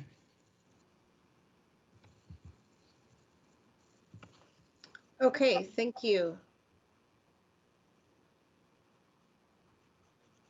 Did I hear? And any, directors who have attended other representative meetings or have anything to report from other levy committees, oversight, that kind of thing, this would be the time where you can discuss in your comments. We will now move to the action item on today's agenda, which is action item number 1, rename and amend school board policy number 2190, highly capable services and advanced learning programs. May I have a motion for this item? Yes, indeed. Let's see. Hold on one second. There we go. I move that the school board approve Amendment 1 to Board Action Report titled Rename and Amend School Board Policy 2190, Highly Capable Services and Advanced Learning Programs, and substitute Board Policy number 2190 as attached to the amendment. To the extent of the attached substitute policy conflicts with the information presented in the underlying Board Action Report titled Rename and Amend School Board Policy number 2190, Highly Capable Services and Advanced Learning Programs, the substitute policy shall control the substitute policy shall control. Immediate action is in the best interest of the district. President Hampson, this is Greg Narver, Chief Legal Counsel. I think we need the motion first for the underlying. Oh, sorry. Okay, that makes sense. Then once that's on the table, then the amendment would be in order at that point. Got it. Okay, so the actual motion is I move that the Seattle School Board rename and amend School Board Policy number 2190 as attached to the School Board Action Report. Second. This item has been moved by Vice President Hersey and seconded by Director Rivera-Smith. This item has been updated since introduction. There's also an amendment being offered today. Let's see. I'll go first to Chief of Student Support Services, Dr. Concy Pedrosa, to brief us on the update since introduction, and then we will move to the amendment and director discussion of both the underlying item and the amendment. Hi, everybody. Thanks for having me here. I'm Chief Concy Pedrosa, overseeing the Chief of Student Support Services. And I just wanted to remind everyone the purpose of the amendment, the renaming and amending the School Board Policy 2190 in front of you. And just to kind of give some highlights, again, this is about for the community.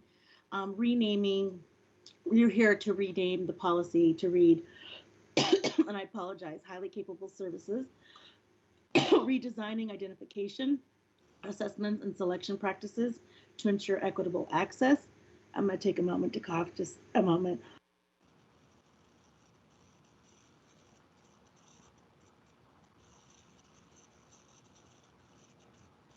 Apologies, I don't know where that came from. Anyway, and then also to designing and delivery of array of services within a tiered service model. In addition, identifying and selecting practices of delivery of services that prioritize the learning needs of our historically underserved children of color and students furthest from educational justice. And finally, the remaining purpose is to sunset the AL eligibility to align with the state identification processes. Just to remind everyone in the community, this work has been done over a year and a half. Lots of work has gone into this engagement work, practitioners work, group work, a lot of work, de-siloing, working with the C&I department, working with school leaders, working with educators, and I want to thank everyone, regardless of what happened. I want to thank everyone for all of their work and efforts to get us to this place. And now it's about really implementation and accountability, and then just reminding the community that that's what we're trying to do, is really target that and do the work of anti-racist education in our system. And I will pass this on for questions or any questions. Okay, so there is an amendment being offered to this item. Director Rankin, could you please move amendment number 1? Yeah, I wasn't prepared to be the mover. I don't have the language. I move that we consider an amendment to the action item? Sorry, we have to do the actual language. So let me pass it back Okay. over to Director We don't Hersey. have it. Yeah, I got you. I move that the school board approve Amendment 1 to the board action report titled Rename Amend School Board Policy Number 2190, Highly Capable Services and Advanced Learning Programs, and substitute Board Policy 2190 as attached to the amendment. To the extent of the attached substitute policy conflicts with the information presented in the underlying board action report titled Rename and Amend School Board Policy Number 2190, Highly Capable Services and Advanced Learning Programs, the substitute policy shall control. Immediate action is in the best interest of the district. Is there a Can I second for second it? amendment number 1? I'll second it. Okay, this amendment 1 has been moved by Vice President Hersey and seconded by Director Rankin. And we will first go to Director Rankin for comments on the amendment, and then to the remaining directors for any comments or questions on the amendment and the underlying item before we move to the votes on the amendment and then on the underlying item. Director Rankin?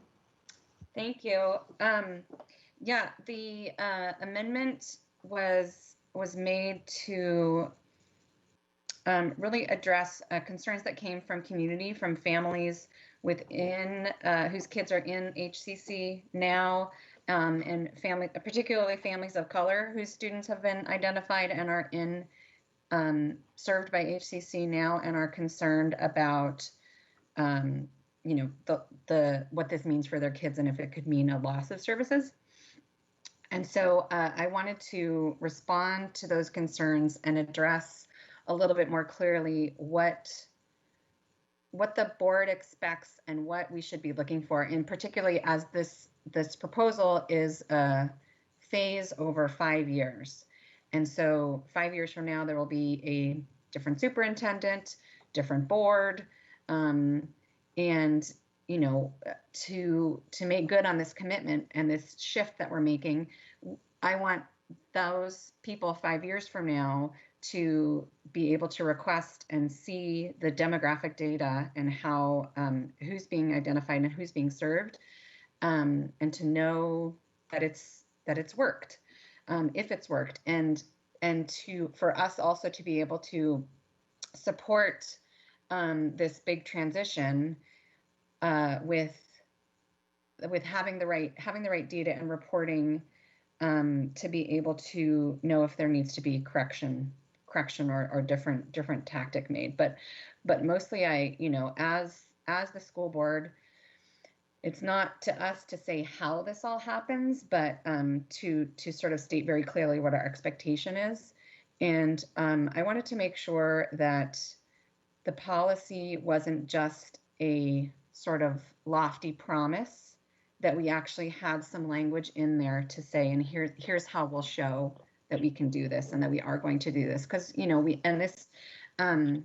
initially came from, as Dr. Pedroza mentioned at introduction, there was this concern from the Racial Equity Advisory, I can't remember the acronym, Highly Capable Advisory Group, that are parents of color who were concerned about just sort of having to take a leap of trust in a system that has not traditionally served their children well. And so I'm just sort of wanted to add that acknowledgement that we don't want to congratulate ourselves for desegregating a program and end up creating a different segregated program.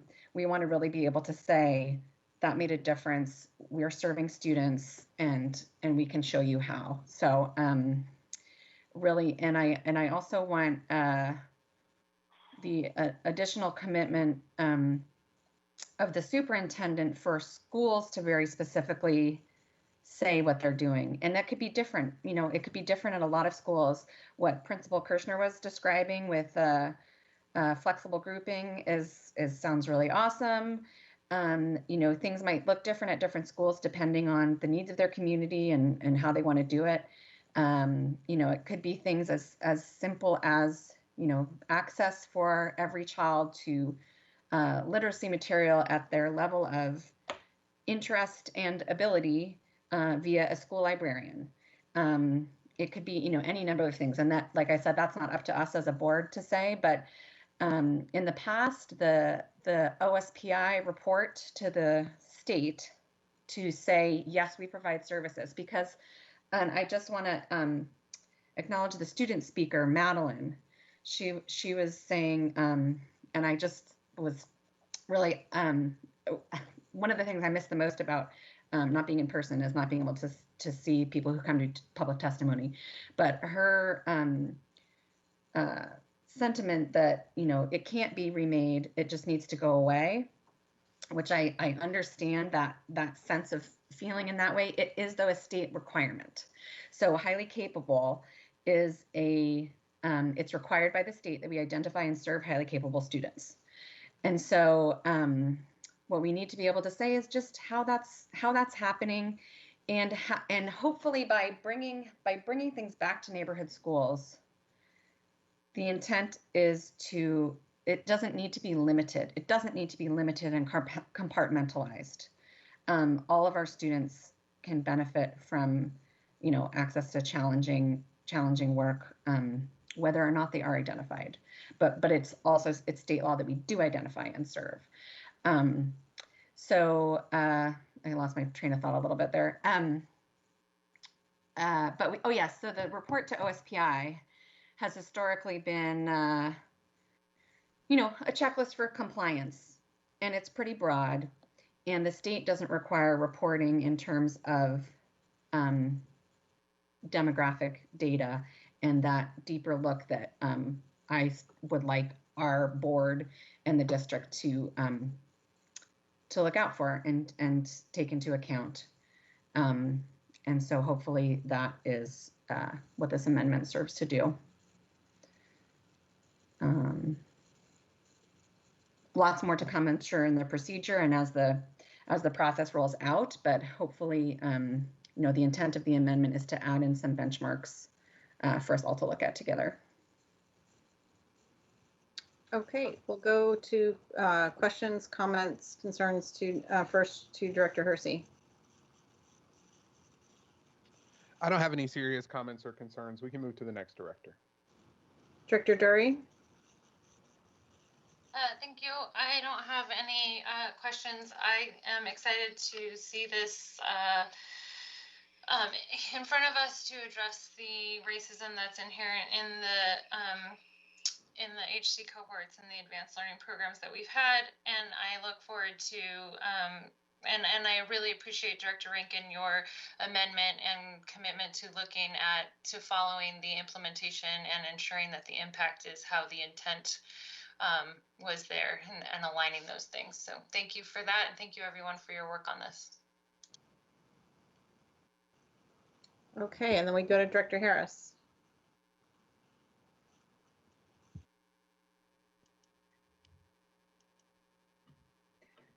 Okay, I do have concerns, and I don't feel comfortable voting for this or the amendment because frankly, I do not believe that it goes far enough.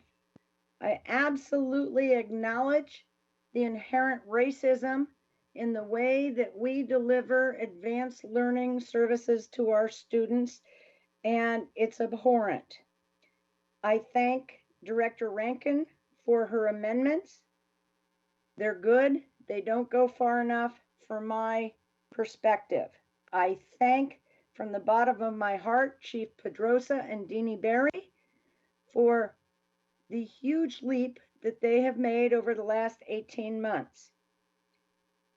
I find it ironic that 4 years ago we had an outside Educrat University review of AL. We've gotten better since then, but the professors that came to speak to us at a work session did not appreciate there was no there in the highly capable curriculum. It was just accelerated teaching. I find it ironic that we just talked about, and Director Rankin, I couldn't agree with you more, that all of our students need access to literacy materials vis-a-vis their librarian but we only fund half-time librarians. I'm not satisfied with the superintendent procedures. I'm not satisfied by the lack of definition of alternative placements. I'm not satisfied with the lack of definition for twice exceptional students. And most importantly, and I feel like a broken record here, I'm beyond unsatisfied with the fact that we do not fund professional development and guard that in our budget scenarios. In order to do differentiation in all 108 of our sites, I'm kind of confused. I've heard anything from 104 to 108 lately. We need to be teaching our teachers how to address that differentiation in increasingly larger classrooms. You know, advanced learning, Horizon, etc., was dismantled school by school without board authority, and then somehow we were surprised that the request to be an HCC happened. We've got the right staff in Chief Pedrosa, and I'm sorry that Chief Pedrosa is not the new superintendent of Shoreline, but I am beyond thrilled that we get, hopefully, knock on wood, to keep her here to continue this great work. If we were to put money where our mouths are and guard that money in terms of professional development for differentiation, if we were to define what alternative placement means, if we were to make promises that we are willing to keep over the next several years as we roll this out, I'd be more than happy to vote for it, because what we're doing now obviously does not work. My last comment is I'm a little distressed, frankly, that one of our chiefs has recruited principals to testify on behalf of this resolution. That sets up an appearance of a conflict of interest to me that I'm uncomfortable with. And the irony is that these are two principals in my district who I could not be more proud of. And Walk to Math was one of the differentiation strategies in a high functioning, well-organized school. And I wish that I could say that all of our schools were high functioning and well organized, but that frankly is not the case. And Walk to Math has been dismantled school by school over the last several years as well. It guts me that I cannot vote for this. Thank you.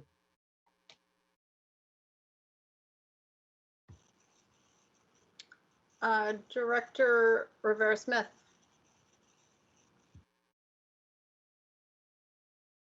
Hi. Well, I want to give Chief Pedrosa a chance to respond to any of that, if she wanted to. So I was going to ask if I could respond. So I will say a couple of things. One is, so around professional development, that is in the plan to support teachers ongoing. Part of while we may remain this as budget neutral, I will share a lot of the advanced learning department's money and resources goes to testing and qualifying students, much of that money. And part of the plan that we have embedded into this into our outline is to reallocate those monies and not only support differentiation, culture responsive practices, and actually how to really provide services to students. I will share that additionally, it's really important to stress that one of the things that's also in the plan, if you look at that, is actually eventually a stipend at schools to support and continue to coach, because it's not, as I have learned as the former director of racial equity advancement, because we all know this, professional development, one time only, one and done is not enough.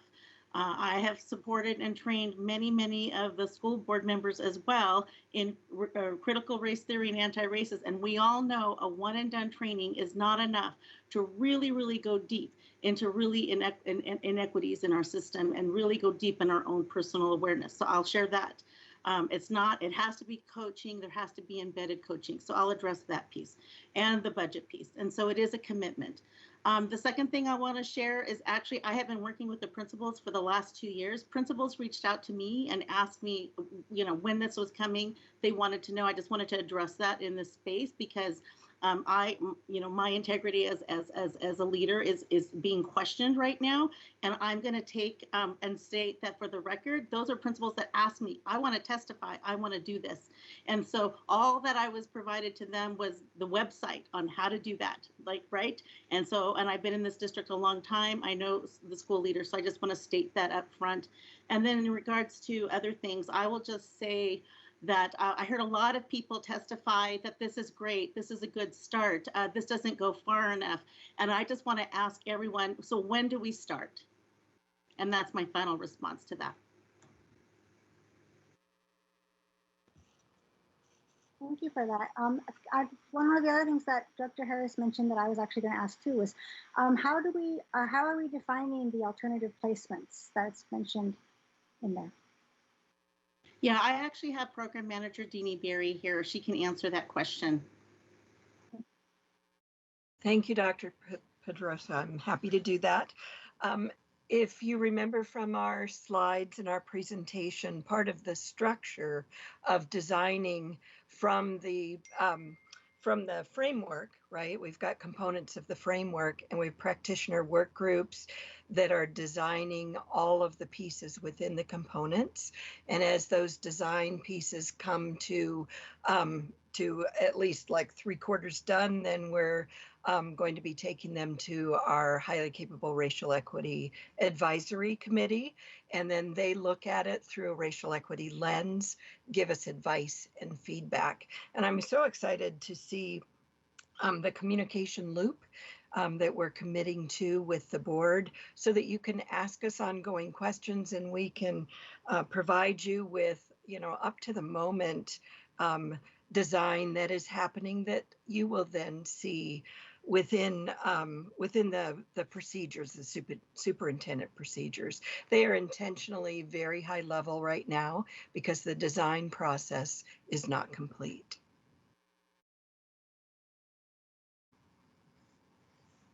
Gotcha, thank you. And I know, and I acknowledge that we don't approve the superintendent procedures.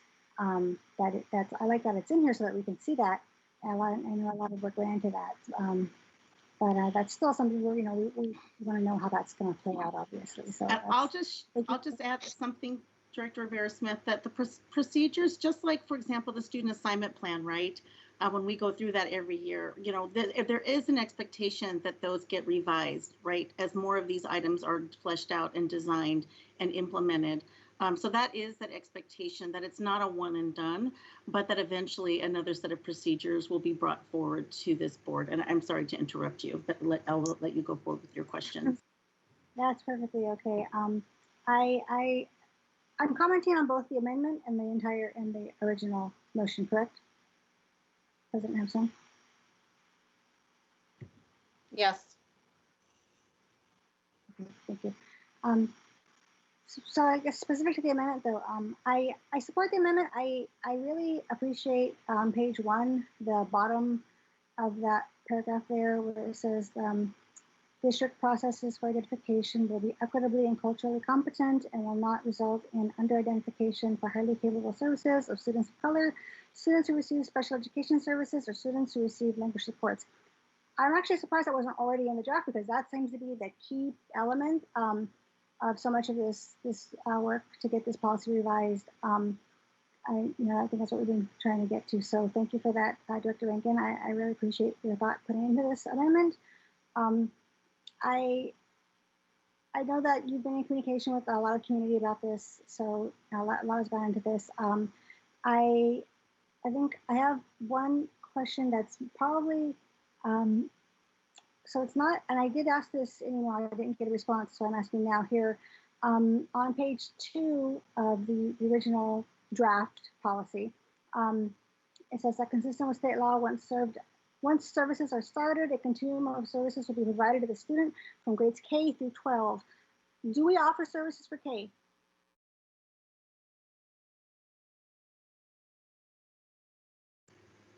No, currently we do, well, no, right now, but we do offer early entrance kindergarten as one of our services that we currently have. But in terms of, that's the accelerated service that we've offered in the past is early entrance kindergarten. But most students are identified in kindergarten. We do identification processes in kindergarten for the majority of our students. I don't know if there's ever been an exception, like for example, if a student has entered from a private school or has that identification, I'm not sure. I don't know what that history on that is, but that's usually how, we've done 1 through is what we've typically done in this historically in the system.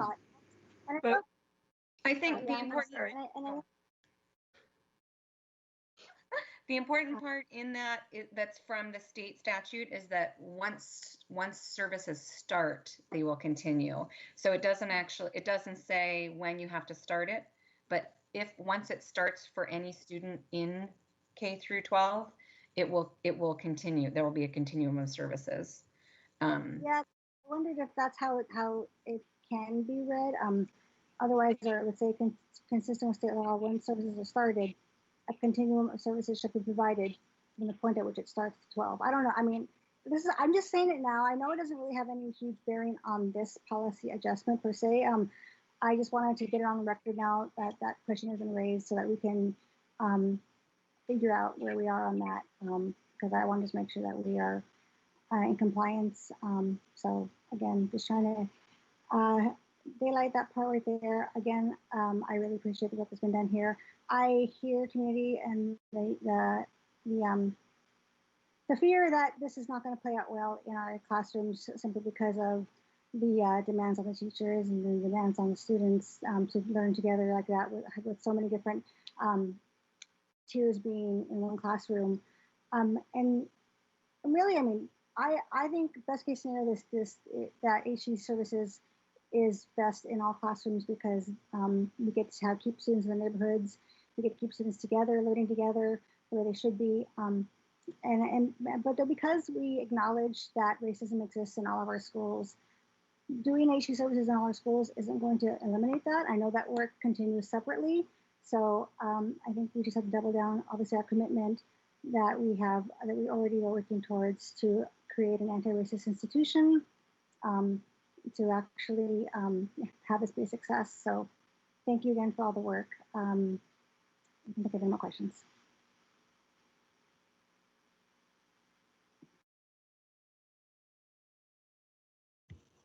Okay, that takes us to Director DeWolf. Thank you so much, President Hampson. Just first want to share my gratitude to Director Rankin.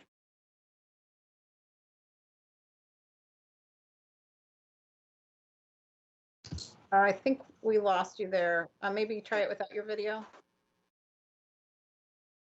Yeah, that does seem to help. Can you hear me now? Yep. Okay, I'll go there. So I want to start, thank you again, Director Rankin, for your work on the amendment. I really appreciate it. Looking forward to supporting it. I want to just read one line from the equity analysis. The request for the language change from the highly capable Racial Equity Advisory Committee who have been deep into professional learning on anti-racism and reviewed the policy update and changes. They were the ones that made the request. After reviewing the final policy update, this was their request to prioritize students, centering students further from educational justice and the design of procedures and annual review of said procedures. So first, just thank you for listening to community. Thank you for centering community in that, Director Rankin. My hand's up to you on that. The second thing I want to bring forward is, is my video working okay? This is Azure. This work we're doing, it's dedicated to students like Azure. I want to read something from Azure's book.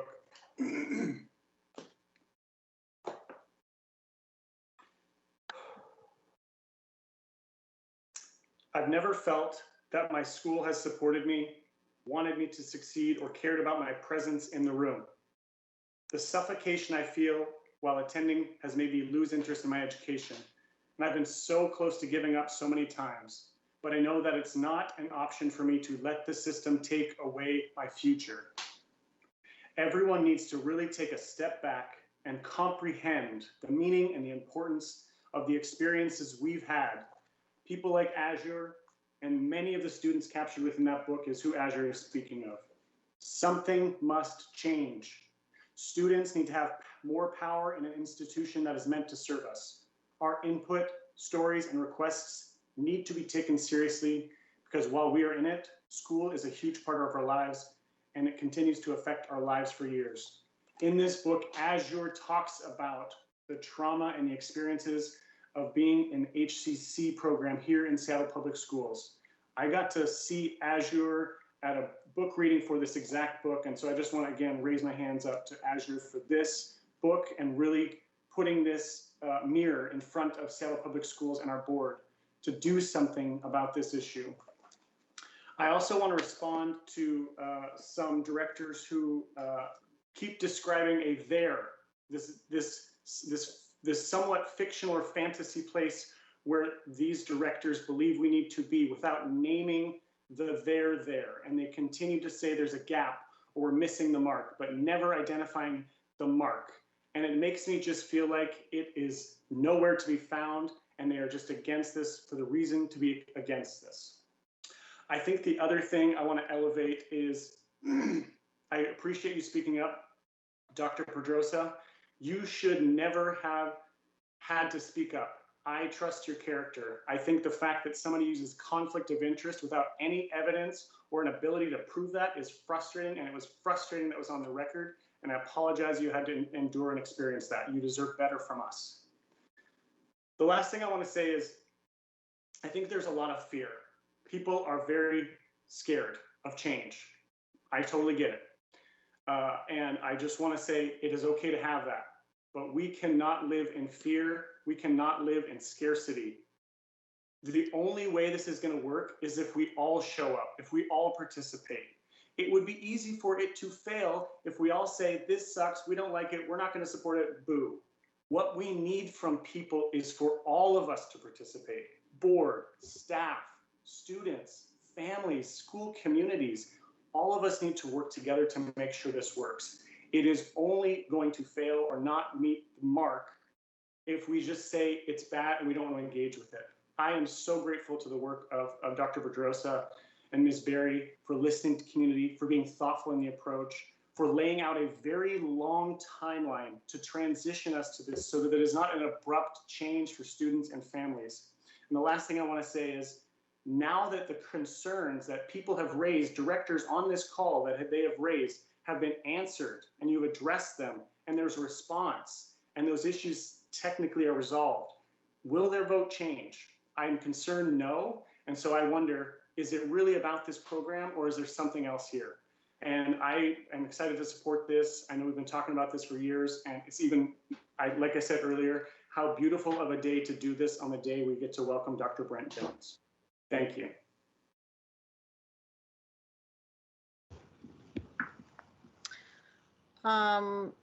Okay, let's see. Have we heard from, I think we heard from everyone except for me. As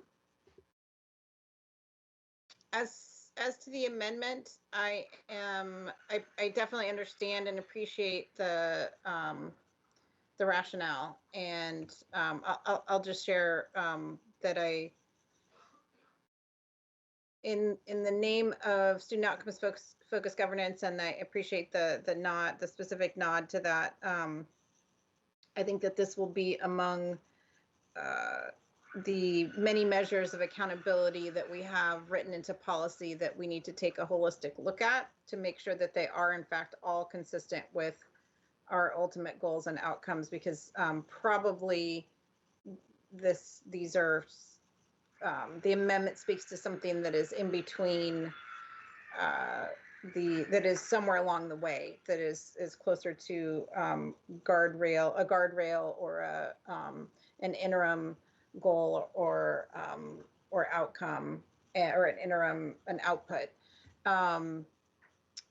and so I don't know the answer to that, but I just want to call that out because I am going to, you know, am taking up the charge, obviously, of trying to make sure that we stay on this path and that we don't continue to add, you know, what's the minute random act, that this isn't a random act of governance.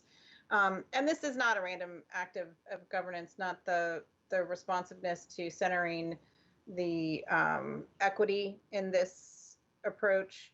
And it's certainly not a random act of governance to correct a historic wrong that has been created through this program. We have a number of,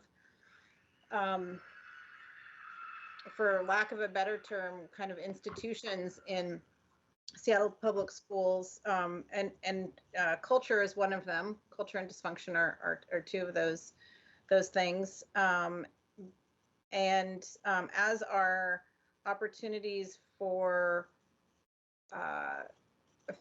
families to kind of opt out of a more integrated education program, and therefore remove opportunity for a much broader base of students getting access to those same sets of programs. And that is something that we absolutely have so much disparity in terms of the participation in programs like the cohort, and disparity even in how within that I think we'll need to be careful about as this gets rolled out, and how those as this is built, how things are staffed, for example, like even in a integrated middle school or high school, you can have, you know, the best teachers teaching the highest level math classes, which in one level, at one level makes a ton of sense, as long as, well, no, at one level it makes a ton of sense. At another level, it makes absolutely no sense, in that our, you know, sort of highest rated or most effective teachers would be staffing the kind of lowest needs, in some respects, highest sort of achievement oriented programs. And so I think there are things like that that we're going to need to make sure that we're really thoughtful about. But again, it's not that design is not really, that's part of the procedure. That's the how. It's not the what. The what is that advanced learning needs to be equitably accessible. That's the actual what, and it has been a long time coming. But I could not be more grateful to you, Dr. Pedrosa, for putting this together. As Director DeWolf said, in such a kind of plodding way over many years. There's no rush to this. And I'm not sure in terms of as a board, when it's on us to approve the what, how we kind of get stuck in this loop of, you know, we don't have it, we're not far enough into the weeds kind of to be able to say that the what makes sense. And that's a conversation that we need to have when how do we build up that trust as Superintendent Jones talked about at the beginning, that we know that we need to build up trust. We need to build up trust throughout, and we need to show trust. We need to model that and show trust in staff that they do know, as the subject matter expertise or experts, just as teachers do know how to do these things, that we have to insist that is the most likely place for success, is with the educator, is with the school building, is with our staff that know how to design and build these programs, and that we will measure that based on the outcomes that are produced, on the actual student outcomes that are produced, period. And so, you know, we need to keep heading down that line of thinking as we take on these really large, dismantling of these things and make sure that we demonstrate a level of trust in our staff to show us how they're going to produce those outcomes and to actually produce them and hold them accountable, to focus on the accountability factor of producing those outcomes and not whether or not they have provided a deep detailed level of analysis to us that in a perfect world says, that we will, you got to tear down the old house before you build the new one. It's just, you can't, you try to build it on top of it, it's not going to work. And so I see that as what's happening here, and yet you're only actually tearing it down one section at a time. So I'm incredibly grateful that we're at this place in time, and then I know that there's much work ahead of us, and hope that we will be able to demonstrate our ongoing support and making and holding your superintendent to outcomes that are going to make sure that this is successful, because that's our job. So I will leave it at that. And then, so with that, we need to call, I'm going to call for a vote on the underlying amendment.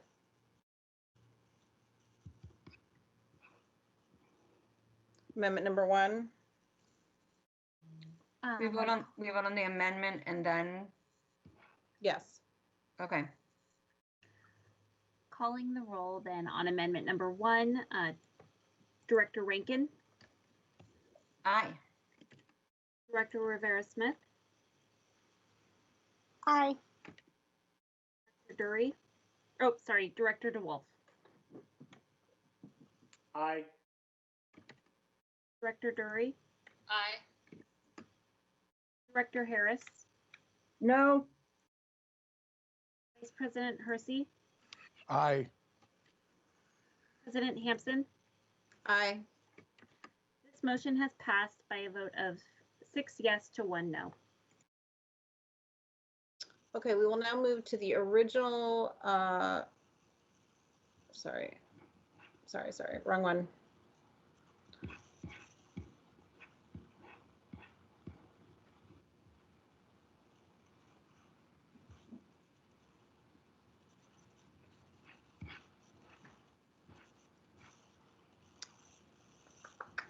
So we need a new motion, don't we? As amended? Correct, President Hampton. Greg Narver, you need the new motion. Director Hersey, could you please offer a new motion as amended? Sure.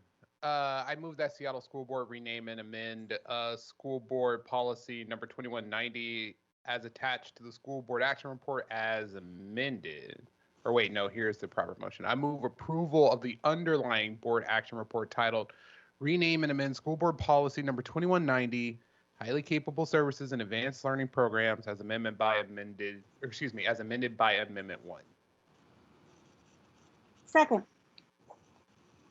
Okay, this has been moved by Vice President Hersey and seconded by Director Rivera-Smith. Ms. Wilson-Jones, call for the vote.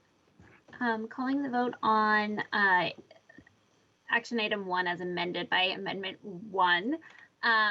Director Rivera-Smith.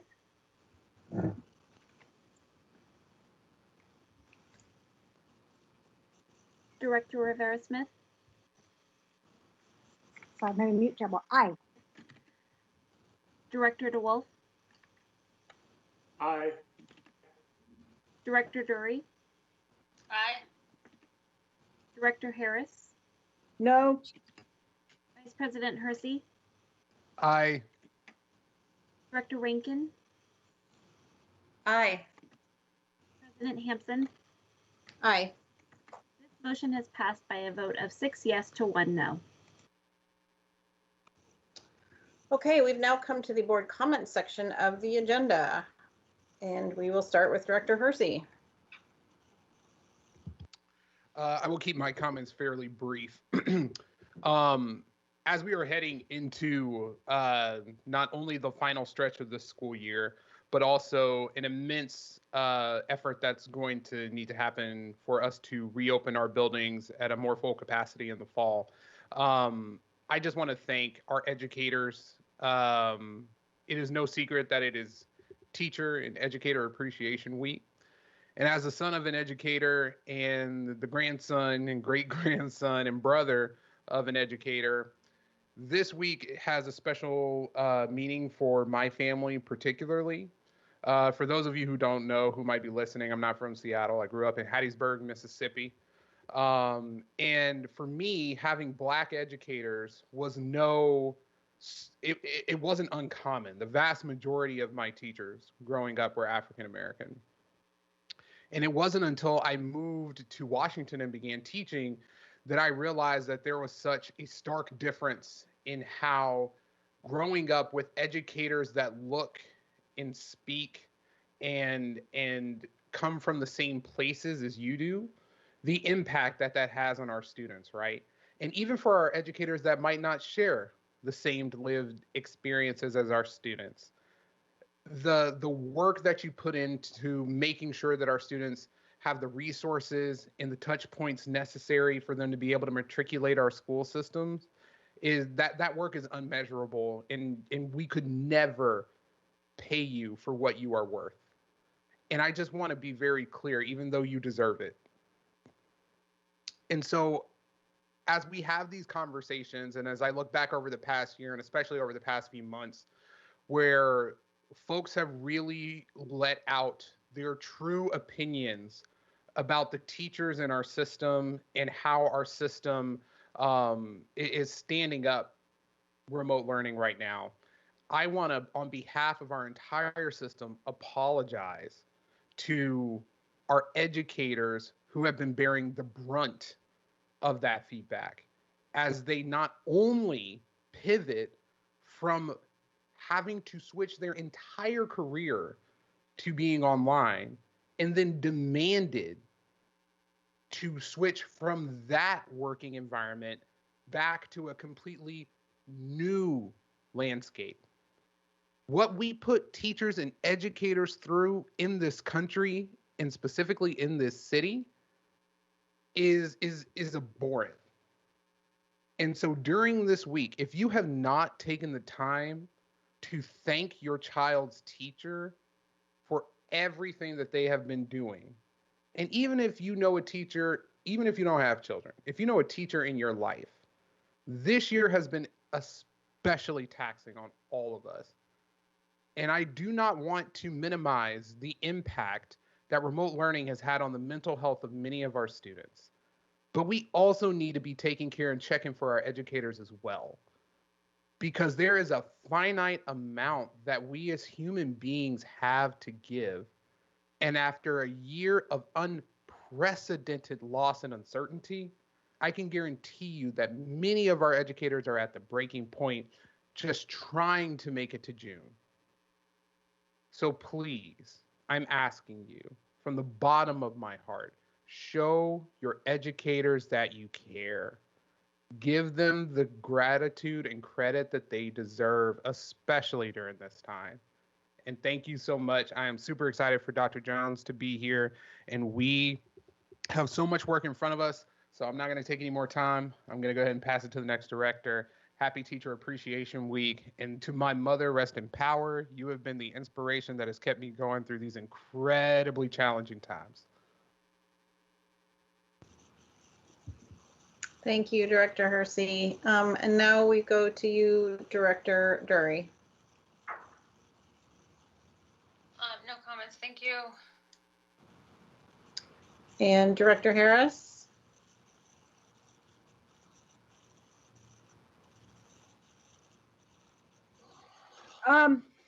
Again, it's an honor and a privilege to serve with such extraordinary people. We may not always agree, but I do believe, and I sincerely hope, we have mutual respect. Dr. Jones, I promised you my best efforts. Let's set the time for the Green Lake Walk.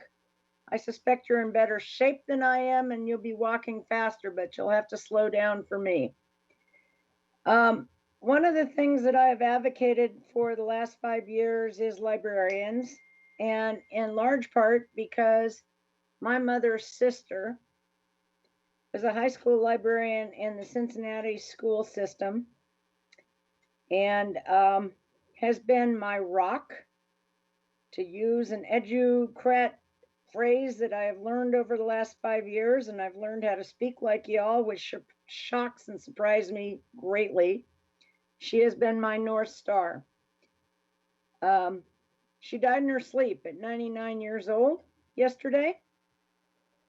And she mattered. Librarians matter. We have chosen not to make them matter in terms of budget allocations. And I think that's a great and devastating issue for our school district and for school districts throughout the country. Because these are the resource folks that teach children how to learn and to learn the love of reading and to self-educate. And I will go to my grave advocating for librarians and for the resources to where they are employed to the best and optimal uses. We're in a heck of a place right now. I believe firmly that if we do in fact gather together and we put our very best efforts together collaboratively, and we take conflict as an opportunity to collaborate and speak from our hearts, that we can in fact get all 53,000 of our children back in school in fall. I would like far better communication of our efforts, because I know full well that staff is working their backsides off to make that happen. But if we're not putting it out of the John Stanford Center with benchmarks, with deadlines, with work plans, then one can't blame the community and other political entities like the good governor and the good superintendent of public instruction of Washington State from kneecapping us like they've been doing for several months.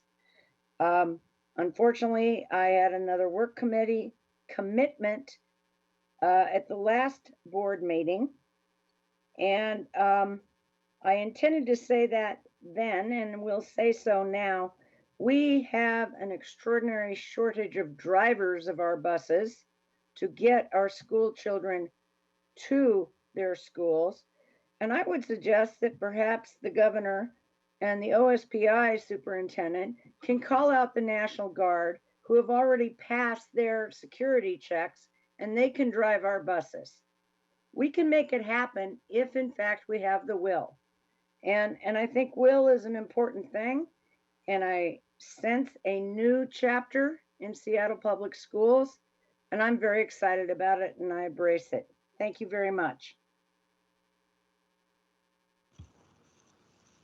Director Rivera-Smith.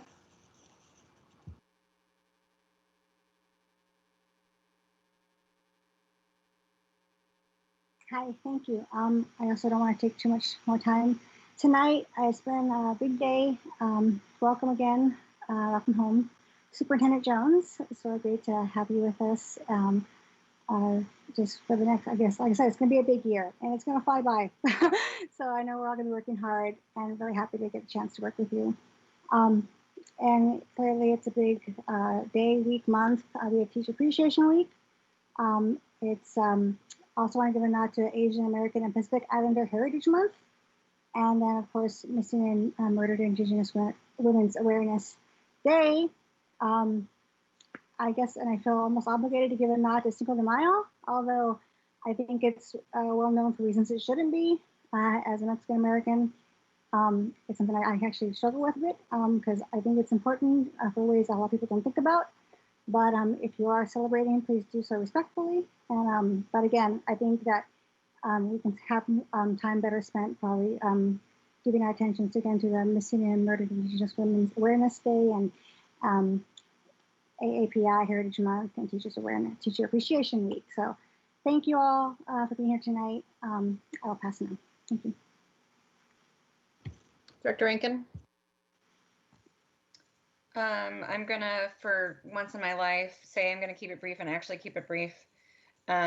Just huge thank you to educators everywhere. Yeah,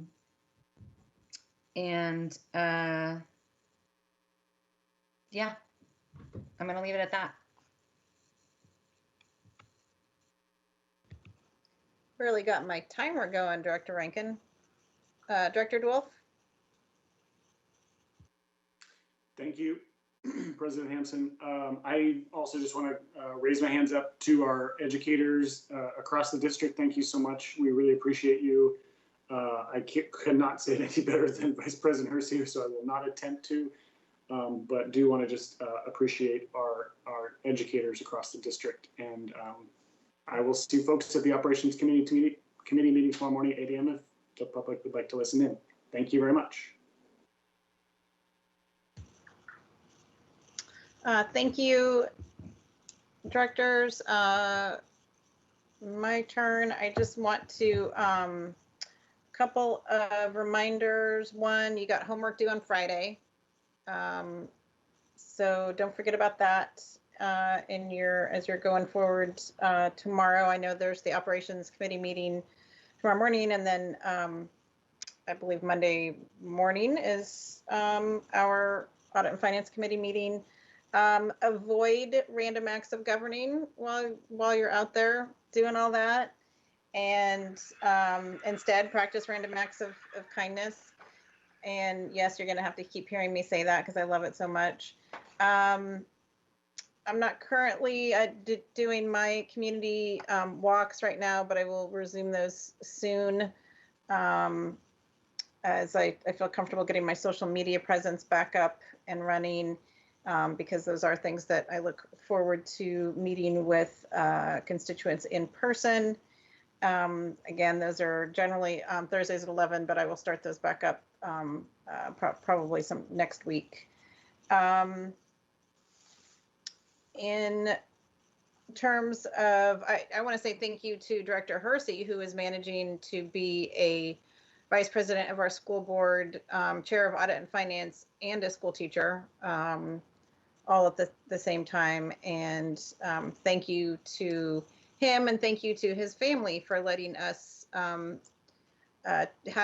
take advantage of his wisdom and his insights, and your presence as a teacher on this board to me has been just absolutely tremendous and invaluable, and the way that you bring that perspective to the table in a really truly balanced way is I just couldn't be happier. So thank you to the prior board for selecting you as our District 7 representative, and that I get to have this experience with you and work alongside somebody so dedicated to their craft, who is so, and I've seen you with kids, and I know how much you care about them and how into them and who they are, that you are.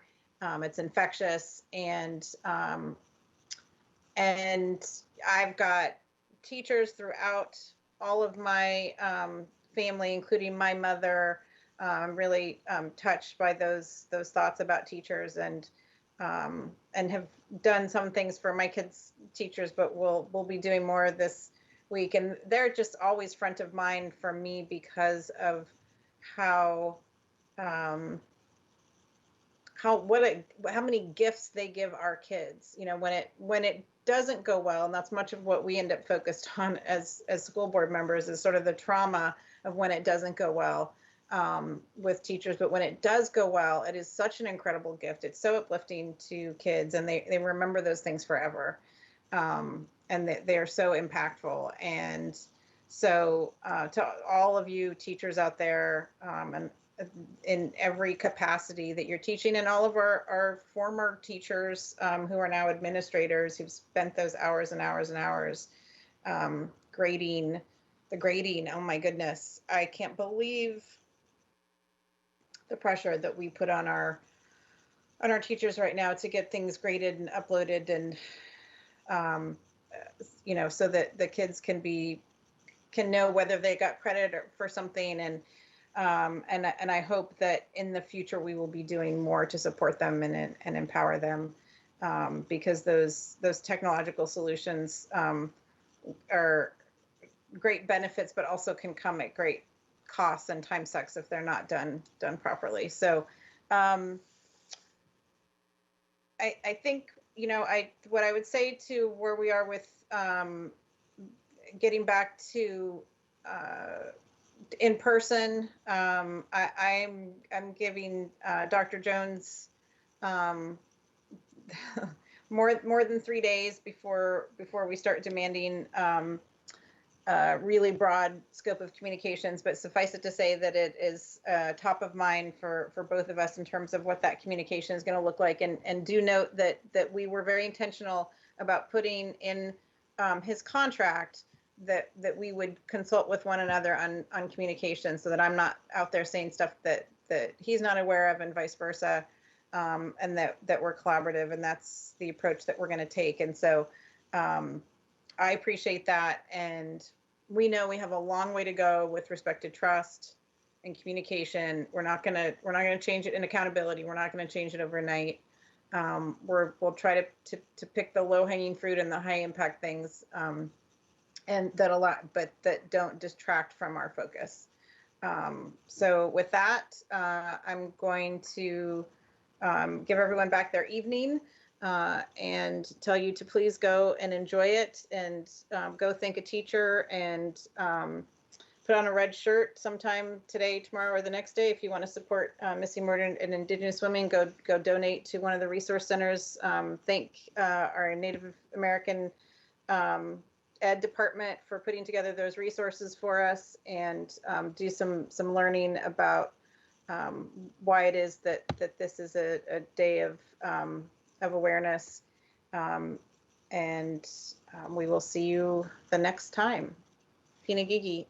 There be no further business on the agenda. This meeting stands adjourned at 6:06 p.m. Take care, everyone. Thank you all. Thanks.